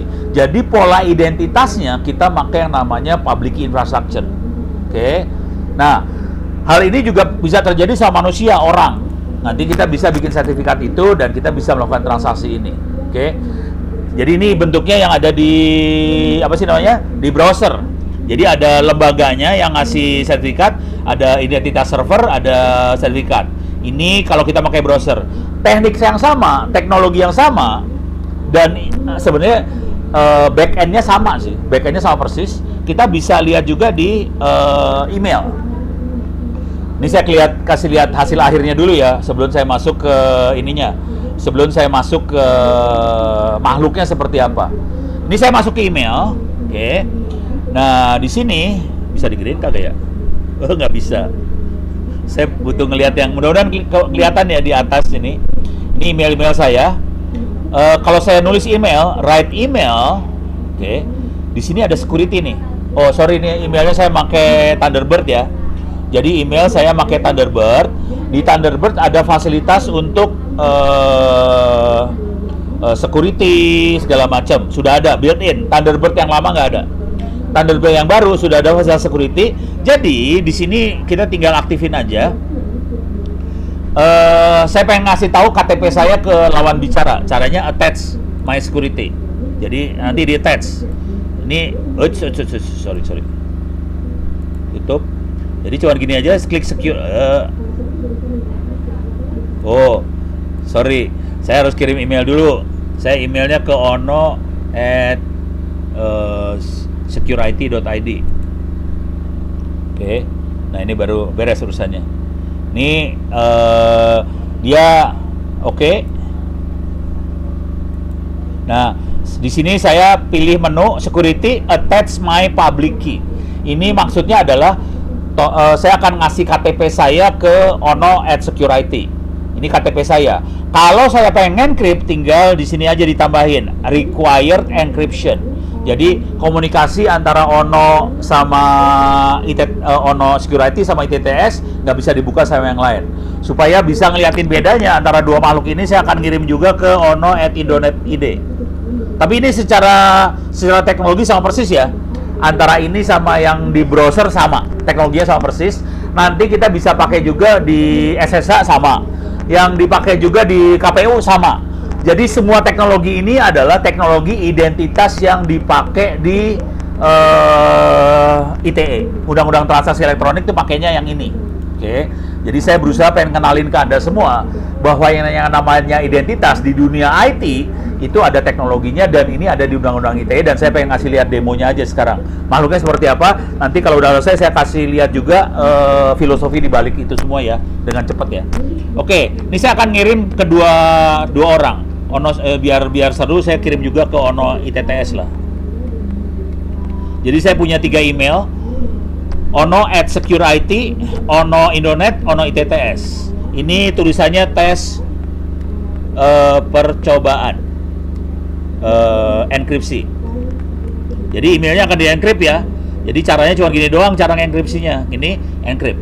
Kalau di-encrypt, teknologi enkripsi ini dia akan menjamin bahwa kalau sampai informasinya diubah di tengah jalan, ujung sebelah sana akan tahu bahwa informasi ini udah berubah. Kalau sampai yang nerima bukan Ono, dia nggak akan bisa buka informasi ini. Jadi ini proteksinya semua dilakukan, dan ini kita juga bertukar identitas juga. Jadi KTP-nya, KTP elektroniknya dibuka, dan kita bisa bikin tanda tangan digital ya. Ini digitally sign this message, bikin tanda tangan digital. Jadi message dikasih tanda tangan, dan kita bisa ngelihat yang tanda tangan siapa, gitu ya. Ini saya akan kirim. Ini isinya tes percobaan. Oke, beritanya cuma kayak gini aja, saya send. Nih, send, kirim. Jadi message-nya di-encrypt, yang bisa buka hanya orang-orang yang terdaftar aja, dan enkripsinya bisa dibuka. Yang jadi masalah dari 3 makhluk ini, Ono Security, Ono Indonet, sama Ono ITTS, yang Ono Indonet tidak punya fasilitas buat ngebuka enkripsi seperti ini. Saya punya masalah. Oh, udah kekirim. Oke. Ini email kekirim. Coba saya get message. Saya ngambil message di internetnya. Seru ya. Remote, kagak bisa keambil message-nya. Oke, lagi ngambil dia. Oke, ini message. Perhatiin, ini ada satu message tulisannya. Kalau saya nggak berani ngeklik dulu, soalnya kalau diklik langsung dia akan buka soalnya. Tapi ada tulisan uncheck. Padahal tadi message-nya tulisannya tes enkripsi.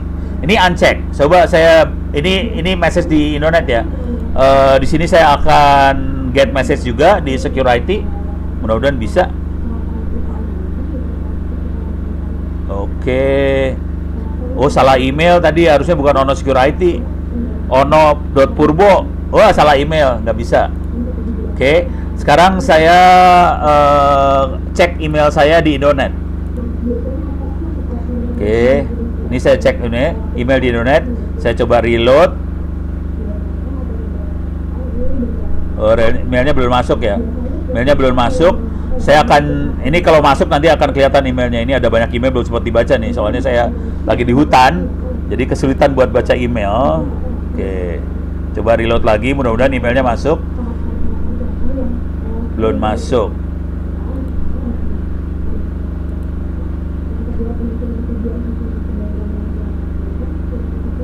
Oke, email belum masuk. Oh, ya udah, sekarang kita masukin, buka email yang ini aja ya, yang uncheck ini ya. Saya akan buka ini, klik. Nah, ini kelihatan saya bisa baca emailnya. Oke. Terus di sini ada saya bisa cek. Oke. Open PGP ini saya klik, dia kelihatan good digital signature. Jadi tanda tangan digitalnya bagus. Yang ngirim adalah siapa nih? View ID. ID-nya adalah Ono@security, ada beberapa ID. Di sini ada beberapa ID, dia identifikasinya kelihatan. Coba yang tanda tangan siapa bisa kita lihat. Yang tanda tangan adalah Ono ITTS ACID, kelihatan semua di sini. Jadi yang namanya identitas harus bisa sampai level seperti ini sih sebenarnya. Kita bisa cek siapa, ini siapa, segala macam. Dan ini biasanya saya pakai kalau lagi saya gilanya keluar, saya akan pakai ini untuk melakukan kalau saya perlu remote login. SSH aja kita bisa pakai kayak ginian juga loh, hati-hati. Jadi kita bisa sampai level kayak gituan buat mastiin bahwa yang bisa masuk siapa. Dan teknologi ini kita pakai juga di Open VPN, kita bisa pakai kayak ginian persis. Oke.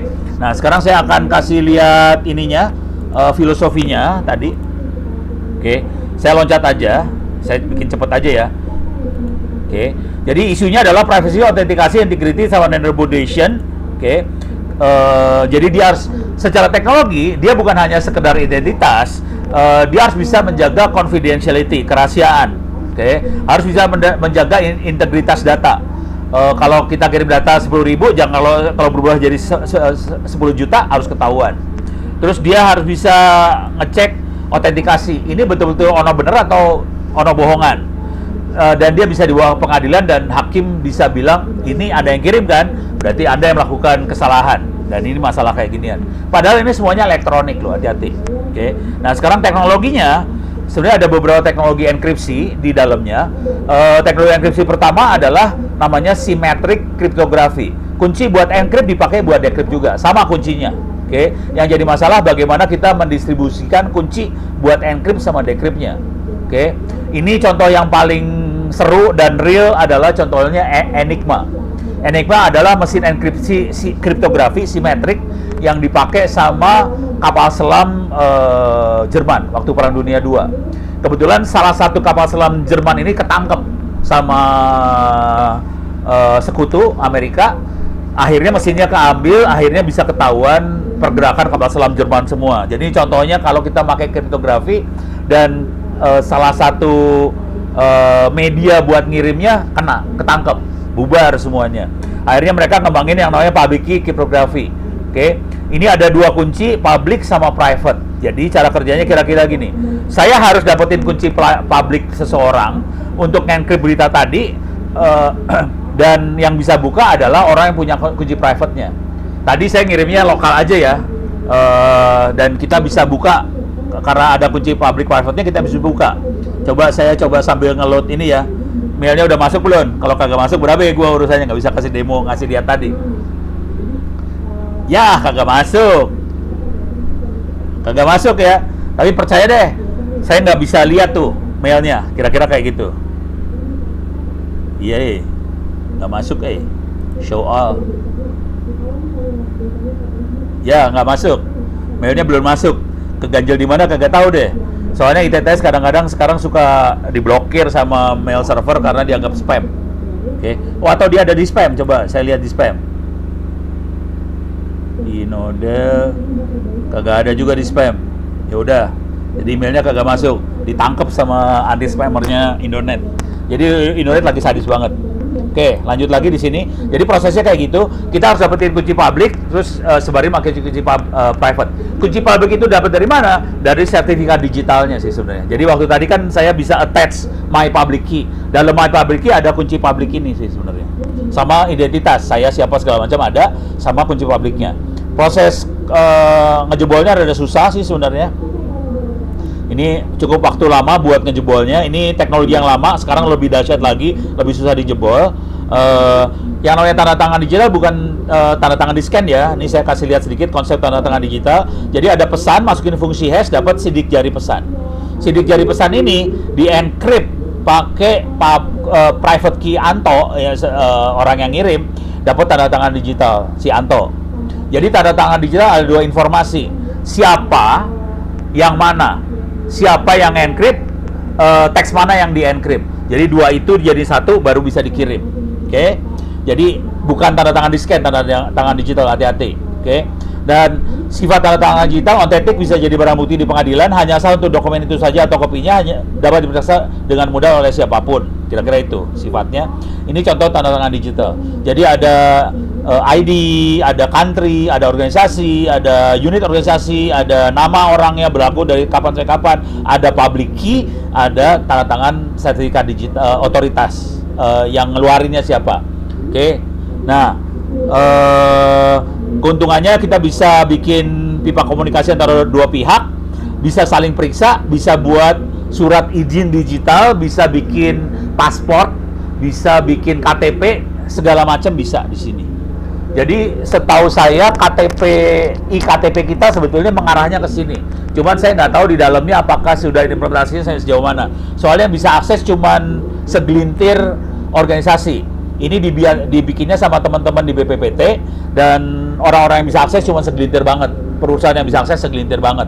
Jadi ini kita punya masalah karena nggak tahu kebuka sih. Ya emang harus nggak kebuka sih sebenarnya. Oke. Dan bentuk transaksi kira-kira kayak gini. Saya akan ngomong cepet aja soal di sini. Jadi kita misalnya akan kirim satu pesan dari Alice ke Bob. Caranya kalau kita pakai email cuma klik send, nanti di Bob diterima, dibaca di Bob.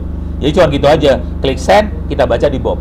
Sekarang saya kasih lihat proses yang terjadi kalau kita melakukan proses public infrastructure dan enkripsi segala macam. Dan ini juga berlaku untuk web, ini berlaku juga untuk email, ini berlaku juga untuk VPN dan sebagainya, sama.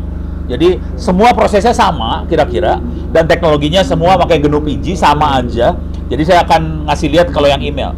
Jadi teks masuk ke fungsi hash, dapetin message digest, di encrypt pakai private key si pengirim Alice. Di sini kita dapat tanda tangan digital.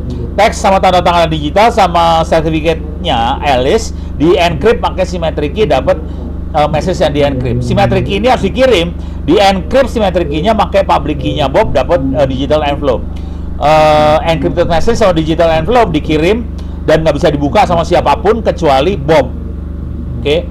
Digital envelope di decrypt pakai private key-nya Bob, dapat symmetric key. Symmetric key dipakai buat mendecrypt encrypted message, dapat message tanda tangan digital sama sertifikat digital dari si Alice. Sekarang message-nya udah kebaca di titik ini, tinggal kita ngecek. Ini message-nya ada perubahan nggak di jalan? Cara ngeceknya adalah message masukin fungsi hash, dapetan message digest. Tanda tangan digital di decrypt pakai public key-nya Alice yang diambil dari sertifikat digitalnya Alice, dapat message digest. Dua message digest di compare, ketahuan ini message berubah nggak di jalan. Kira-kira prosesnya kayak gini. Sekarang saya akan saya berapa menit lagi nih? Masih 90 menit lagi, Pak. Saya kurang. 9 setengah jam lagi. Serius loh? Iya kan sejam Pak. Sampai Astra atau gimana nih Pak? Oh, sejam saya pikir bentar. Oke. Saya akan, ini udah kebayang ya kayak gini. Kalau gitu kita kasih banyak waktu buat tanya jawab dong kalau gitu ya. Tapi tanya jawab boleh di luar topik yang ini ya. Cuman saya pengen hari ini saya fokusin ke urusan identitas, karena itu yang lagi fatal banget kondisinya, karena banyak yang bocor. Sebetulnya kalau kita pakai teknologi yang ini, walaupun bocor nggak masalah sih sebenarnya. Kalaupun bocor nggak terlalu masalah banget, karena enkripsi segala macamnya itu diatur, dan kalau bocor kita bisa revoke. Revoke artinya mencabut KTP-nya, kita bisa dicabut sih sebenarnya. Kita bisa mencabut KTP sih sebenarnya. Jadi ada mekanisme buat revoke-nya. Sekarang saya akan coba saya reload lagi. Saya pengen ngetes ini bisa nembus apa kagak. Bener-bener kagak nembus emailnya dari ITTS ke sini ya. Gila loh, email kagak nembus. Oke. Sekarang saya akan masuk ke, saya akan praktekkan ya. Tapi pakai command line. Biar kebayang seperti apa. Oke, GNU PG. Salah. Sorry, ini mungkin materinya lumayan berat ya. Mudah-mudahan nggak bikin Anda ini. Kita bisa masuk ke how to atau mini how to. Saya akan buka dua-duanya. Saya akan cari yang lebih gampang. Oke, ini how to-nya. Kalau mini how to biasanya lebih pendek nih dia. Nah, ini mini how to-nya. Oke. Kita akan pakai command line semua. Jadi di sini kita bisa generate key. Kita bisa generate key, caranya kayak gini aja. Oke. Tapi saya tidak akan masuk generate key-nya dulu, soalnya kita lihat di sini aja ya. Jadi untuk bikin key buat enkripsi segala macam, caranya cuma GPG minus scan key. Nanti kita mau masukkan pakai enkripsi yang tipe yang mana. Oke. Nanti udah kita juga perlu ngasih tahu dia mau expired berapa hari, berapa minggu, berapa bulan, berapa tahun. Bisa di set. Kalau udah korek semua, kita masukin identitas kita. Jadi identitas kita masuknya di sini nih, Onowi Purbo, email addressnya apa, segala macam masuk. Oke, sekarang kita coba cek key list. Oke, kita pengen tahu key apa aja yang ada di sini, bisa dicek di sini. Coba saya zoom in.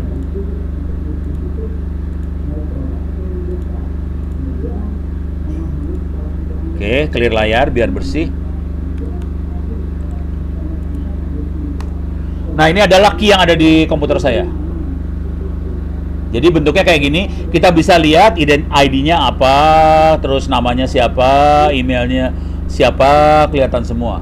Oke, jadi ini banyak yang dari Lemsanek, Lembaga Sandi Negara, ada lagi dari Iman AS, ada lagi dari mana, Gmail, security, segala macam bisa kita lihat. Jadi kita bisa bikin seperti ini. Caranya buat generate kayak gini tadi. Dan ini generate-nya bisa macam-macam. Kalau kita pakai ini apa sih namanya, Thunderbird, bisa di generate, ada menunya juga kalau nggak salah di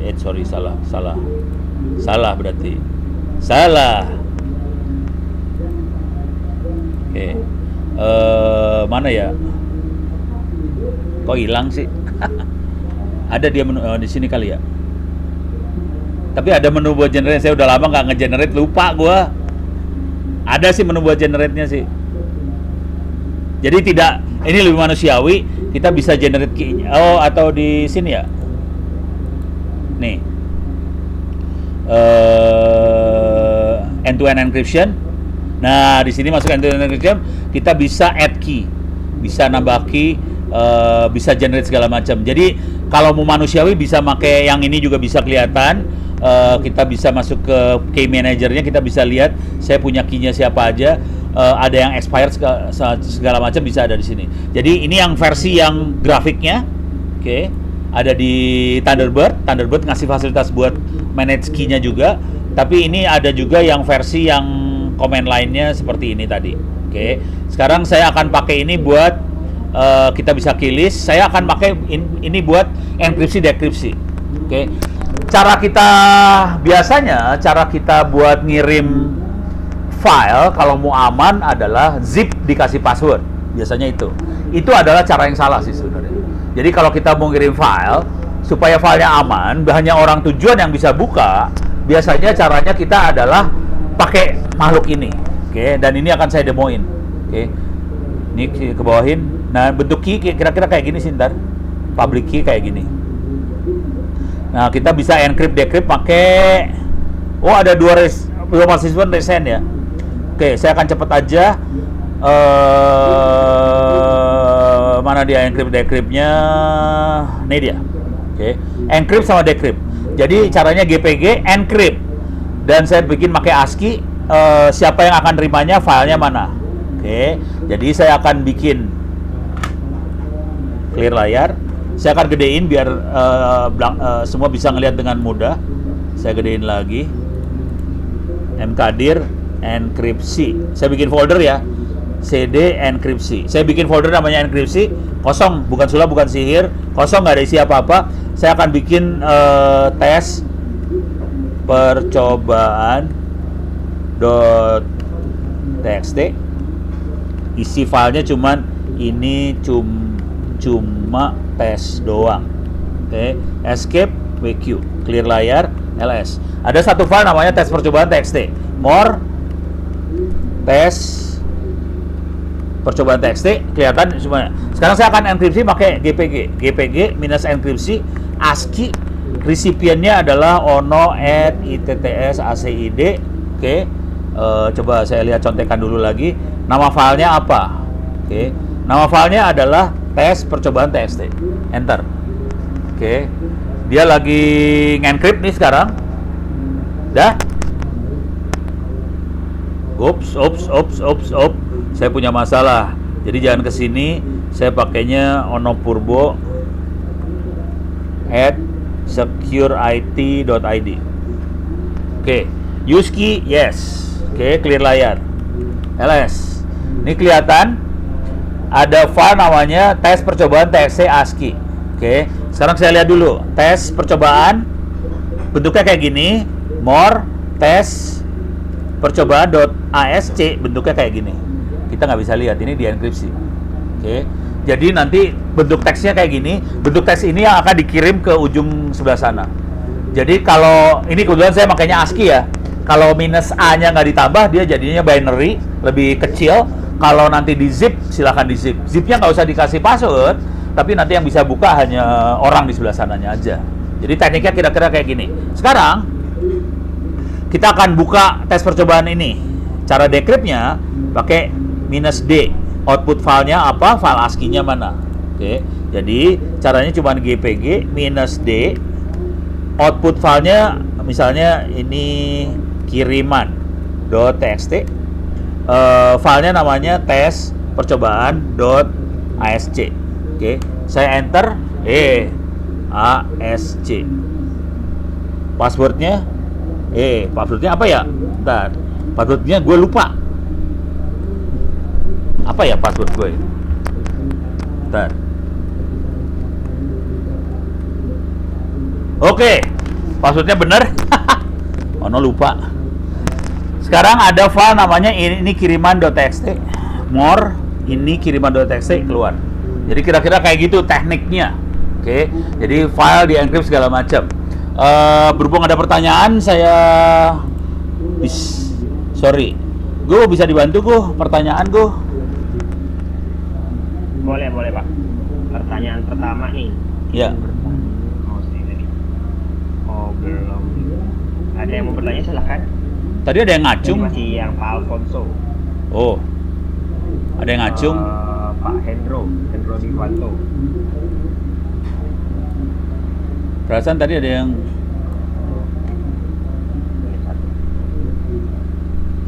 oh ini ada nih Salsabila Safira. Izin tanya, jika kebocoran data sudah terlanjur seperti bocor nomor telepon, email, bagaimana cara mengatasinya? Apakah harus mengganti nomor dan email kita dengan yang baru? Kemudian bagaimana cara mencegah agar masalah sama tidak terjadi kembali? Terima kasih. Ya ini yang susah nih ya. Ini ngomong belak-belakan terus terang jujur ya. Ini saya akan ngomong jujur banget nih. Ngomong jawaban singkatnya susah. Jadi kalau data sudah bocor, misalnya kita bikin skenario gini, ini data bocor, terus orangnya diproses sama pengadilan segala macam. Emang ada jaminan datanya akan di-delete? Nggak bisa. Jadi data yang sudah bocor, itu kan ada 200 sekian data punya apa tadi ya, apa kesehatan, nggak usah saya sebutin, nggak enak. Jadi ada sekian ratus juta data punya kesehatan, bocor, udah gitu kita, misalnya pelakunya ketangkep, udah gitu kita bilang supaya datanya dibuang, nggak ada jaminan bahwa datanya dibuang itu terus kita selamat. Karena data yang sudah bocor itu bisa dikopiin ke banyak orang. Kalau udah dikopiin, berabe urusannya. Jadi solusi yang paling gampang adalah memang kita ganti nomor telepon, kita sebenarnya ganti email nggak terlalu amat ya. Yang jadi masalah password sih. Kalau sampai passwordnya bocor juga, baru berabe ini urusannya. Kita harus ganti password. Dan ini kejadian di ada toko-toko online apa segala macam yang datanya bocor, termasuk passwordnya bocor. Jadi itu masalah banget.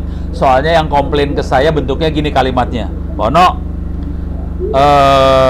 wallet, dompet saya di toko online ini kecolongan sama orang. Karena itu 1 hari 2 hari sebelum itu adalah datanya bocor. Jadi kejadian seperti itu. Jadi yang urgent banget bukan emailnya, tapi passwordnya. Kalau nomor telepon, ya gimana ya?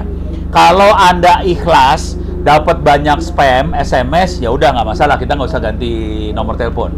Tapi kalau kita nggak suka dengan banyaknya spam segala macam, ya kita sebaiknya ganti nomor telepon. Saya kondisinya adalah lebih parah dari itu. Telepon saya akhirnya seringnya saya matiin. Jadi kalau pun orang nanya, Mono, nomor teleponnya berapa? Saya kasihin nomor telepon saya, tapi saya akan bilang, nomor telepon ini jarang saya nyalakan. Kalaupun saya nyalahin, biasanya telepon itu akan jadi modem. Itu. Jadi akhirnya kayak gitu sih. Ya ini pelajaran buat kita semua. Kalau sampai data pribadi bocor, urusannya rebek banget. Dan kalau kita harus ganti, ini urusannya berabe. Soalnya misalnya ganti nomor telepon, kita harus nanti ngomong sama bank, ngomong sama segala macam. bang, nomor telepon saya ganti ini ya, atau mana ganti, nah, itu berabe banget sih, perusahaannya berabe banget gitu. Ini ada pertanyaan, bisakah materi menjaga data digital dimasukin dalam kurikulum sekolah? Oke. Ini jawaban langsung dulu ya. Sangat bisa sebetulnya. Ini saya pengen share screen kok. Oke, bisa. Jadi buat Anda semua, tadi materi yang enkripsi ada di sini ya. Open Course ITTS ACID. Ini kok ada 2 partition raise hand ya. Oke. Saya masuk dulu, saya kasih lihat kuliahnya ya. Di Open Course ITTS ACID ini free, gratis. Anda bisa ikut kuliah, bisa dapetin sertifikat. Anda bisa turun ke bawah. Di sini ada internet safety. Jadi tentang bagaimana kita supaya aman berinternet ada di kuliah yang internet safety ini. Tapi tadi penjelasan yang tadi yang detail teknologinya segala macam itu adanya di kuliah cyber security. Supaya Anda happy, ini bisa diakses. Jadi materi yang dari saya adanya berbentuk kuliah seperti ini. Saya copy paste aja biar enak ya. Saya copy paste, saya masukin. Wah, ini harus stop share dulu. Saya taruh di sharing, taruh di ini ya. Oke, itu alamatnya Open Course ITTS ACID. Saya masuk lagi, share lagi. Jadi untuk ini, untuk ngamanin kita di internet bisa pakai login. Internet safety. Ini. Sama satu lagi yang materi saya kasih barusan adanya di cyber security sih sebenarnya. Jadi barusan itu ada di cyber security, sementara lemot ya. Lemot bisa nih. Oke, saya masuk.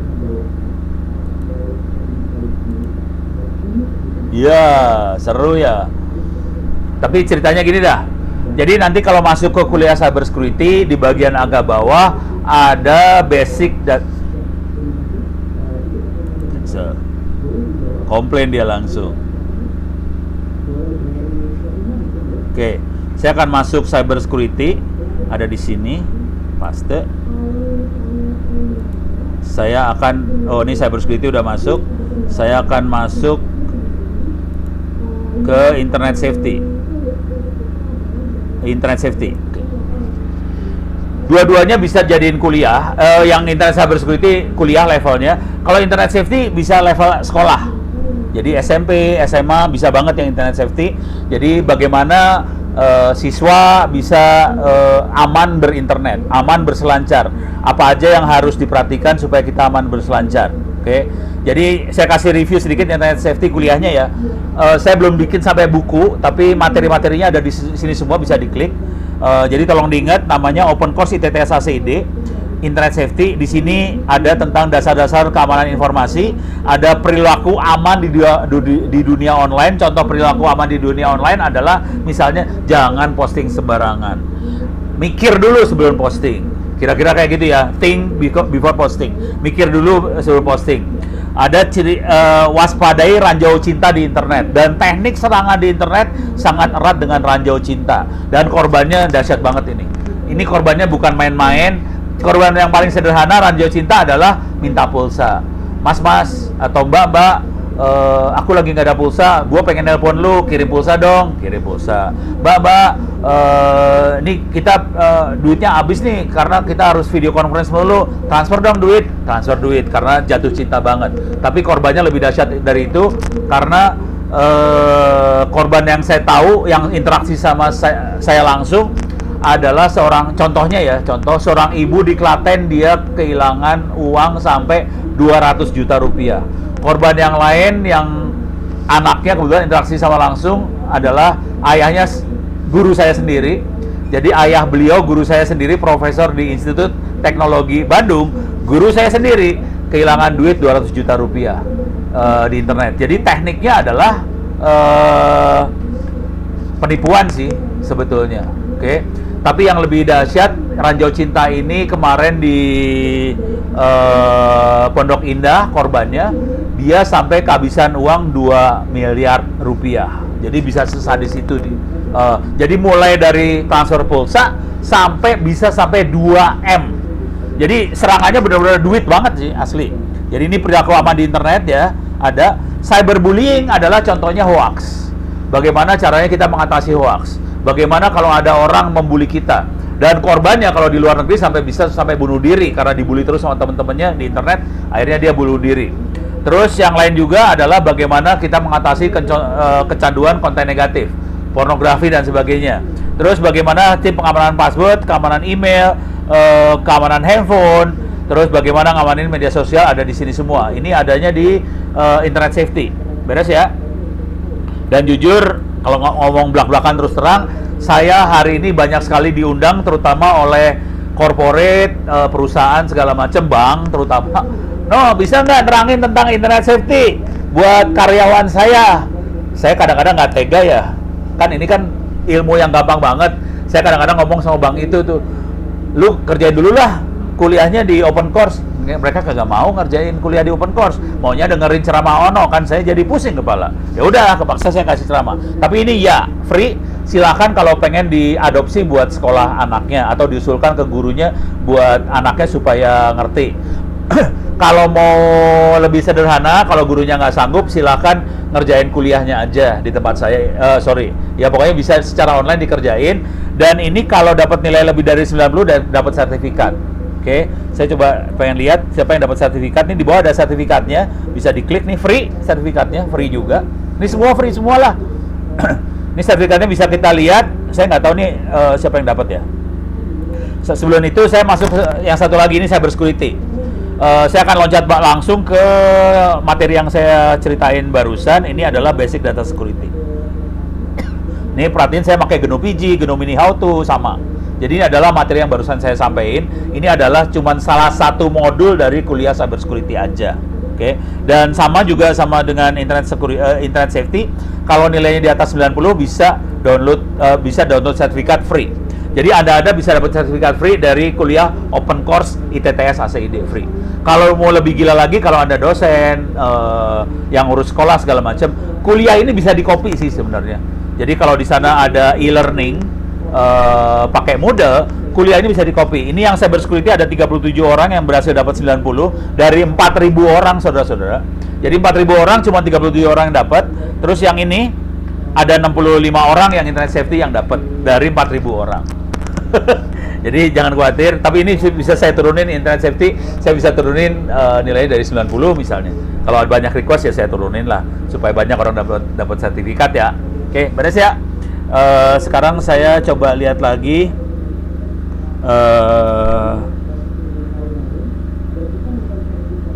dari anonymous attendee. Pagi menjelang siang Pak Ono, apa bedanya SSL, TLS, JWT token, mana yang lebih secure? TLS sama TLS sama, jadi TLS itu pakai SSL, jadi itu sama aja sih, itu salah satu. JWT token kagak tahu, baru denger. Oke, coba saya baca ya. Sorry, saya share screen dulu sekalian buat saya baca. Gimana cara share screen teh? Ini saya udah kayak orang warga adat ya, saya pakai ini kupiah, kupluk gitu, naon namanya nih. JWT token. Nih jujur dulu saya nggak tahu makhluk apa ini. Suka teknologi kan berkembangnya dahsyat banget. Jadi saya Asia. Oh, JSON Web. Oh, menarik nih. Bisa dilihat dulu sih teknologi di belakangnya apa. Biasanya teknologi di belakangnya nggak beda jauh dari SSL juga sih biasanya. Cuman dia interface ke webnya udah jadi gitu. Ya, putus dah.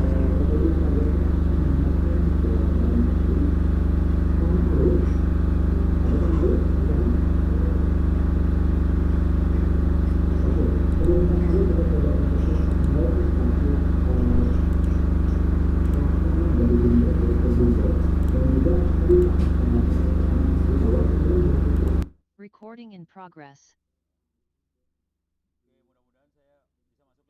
Oke, soalnya lagi ada gangguan teknis nih.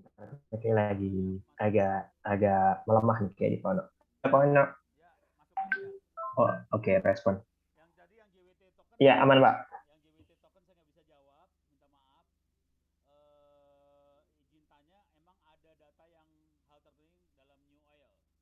apakah perusahaan besar bisa dipercaya dalam menjaga data kita? Karena kita tahu sekarang kita sering menggunakan cloud storage, contohnya Google Drive, iCloud, dan sebagainya.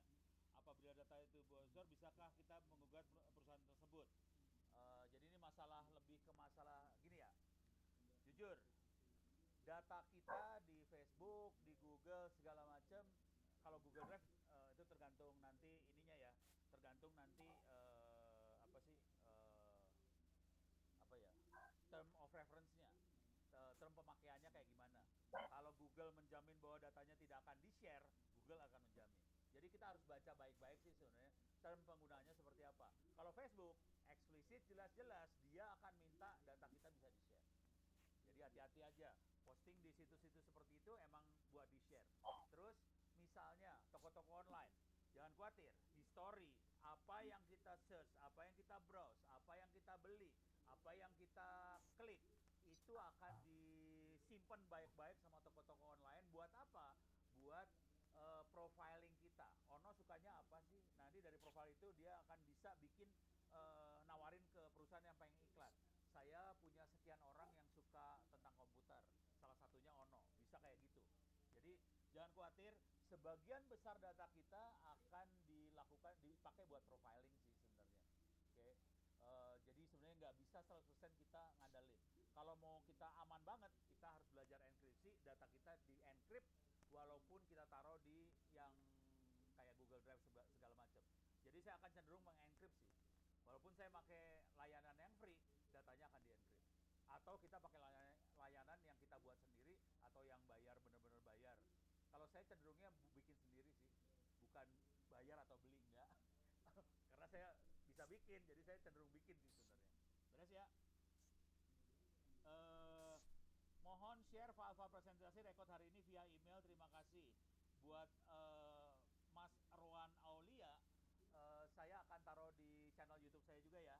Tapi mungkin hari Senin baru saya upload di channel YouTube saya. Mudah-mudahan rekamannya bagus. Saya akan upload rekaman IT Camp ini di channel YouTube saya.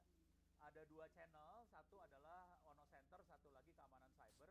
Akan coba saya upload ke situ. Beres ya untuk Rowan Aulia. Buat Mas Ahmad Hakim Dalimunte, Univa El Batu, mau bertanya, saya pemula, seberapa kuat proteksi penyedia hosting menjaga data pelanggannya? Nggak ada jaminan.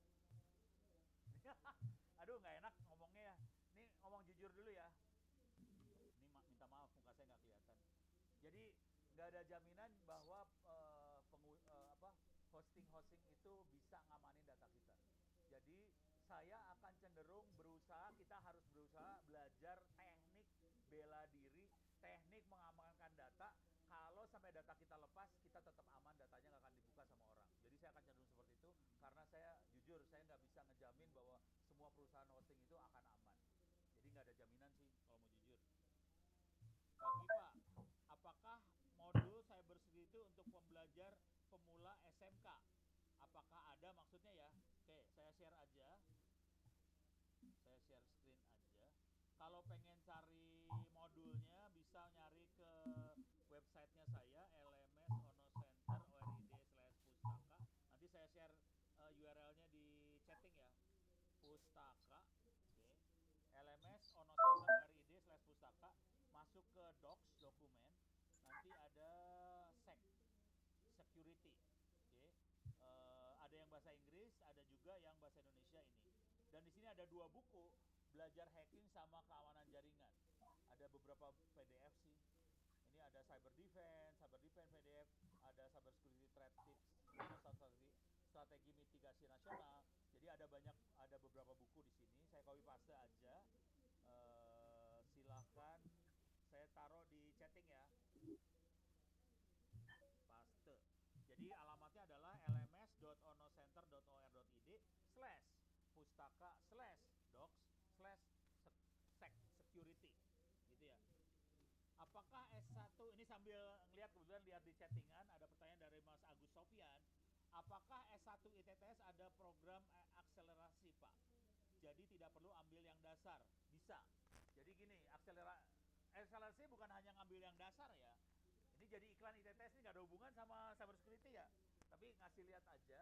Jadi di Institut Teknologi Tangerang Selatan ITTS itu, kalau Anda dari kampus lain, Anda sudah pernah ngambil kuliah agama, PPKN, bahasa, apa segala macam. Kalau bisa minta transkrip dari kampus yang lama, saya pernah ngambil ini. Kalau kuliah di ITTS itu kuliah tadi bisa ditransfer sebagai kredit dan Anda nggak perlu ngambil kuliah-kuliah tadi, jadi bisa cepat. Itu satu. Kedua, di ITTS Anda dipersilahkan buat curi start. Caranya gimana? Tadi saya kasih lihat situs namanya Open Course, opencourse.itts.ac.id. Jadi Anda ambil kuliah-kuliah tadi yang di Open Course ITTS ACID, dapetin nilai 90 sebelum Anda jadi mahasiswa ITTS. Selama Anda misalnya masih SMK, jadi selama Anda SMK atau SMA, silahkan ngambil kuliah di ITTS, di Open Course ITTS ACID. Kuliahnya silahkan diambil, tolong dapetin nilai 90. Nanti waktu daftar ke ITTS bilang, Pak, saya sudah punya sertifikat Cyber Security, dapat 90. Saya sudah punya sertifikat Internet Safety, dapat 90. Saya sudah punya sertifikat Data Science, 90. Oke, itu kuliah-kuliah itu karena Anda sudah dapat 90, Anda tidak perlu lagi ngambil kuliahnya juga. Jadi bisa kuliah-kuliah yang pernah diambil bisa ditransfer jadi cepat. Bisa Anda curi start ambil kuliahnya sebelum kuliah. Bisa juga. Kalaupun Anda sedang kuliah, Anda bisa caranya kayak gini. Contoh yang dilakukan sama anak-anak sekarang mahasiswa adalah mereka pada nulis buku. Kenapa nulis buku jadi menarik? Karena kalau sampai bukunya terbit, mereka tidak perlu lagi nulis skripsi atau gitu. Waktu udah habis ya? Waktu habis ya? Ya, udah zuhur ya Pak, udah zuhur, pas adzan zuhur. Oke. Mudah-mudahan bisa bermanfaat. Bila hitaufiq wal hidayah. Oke.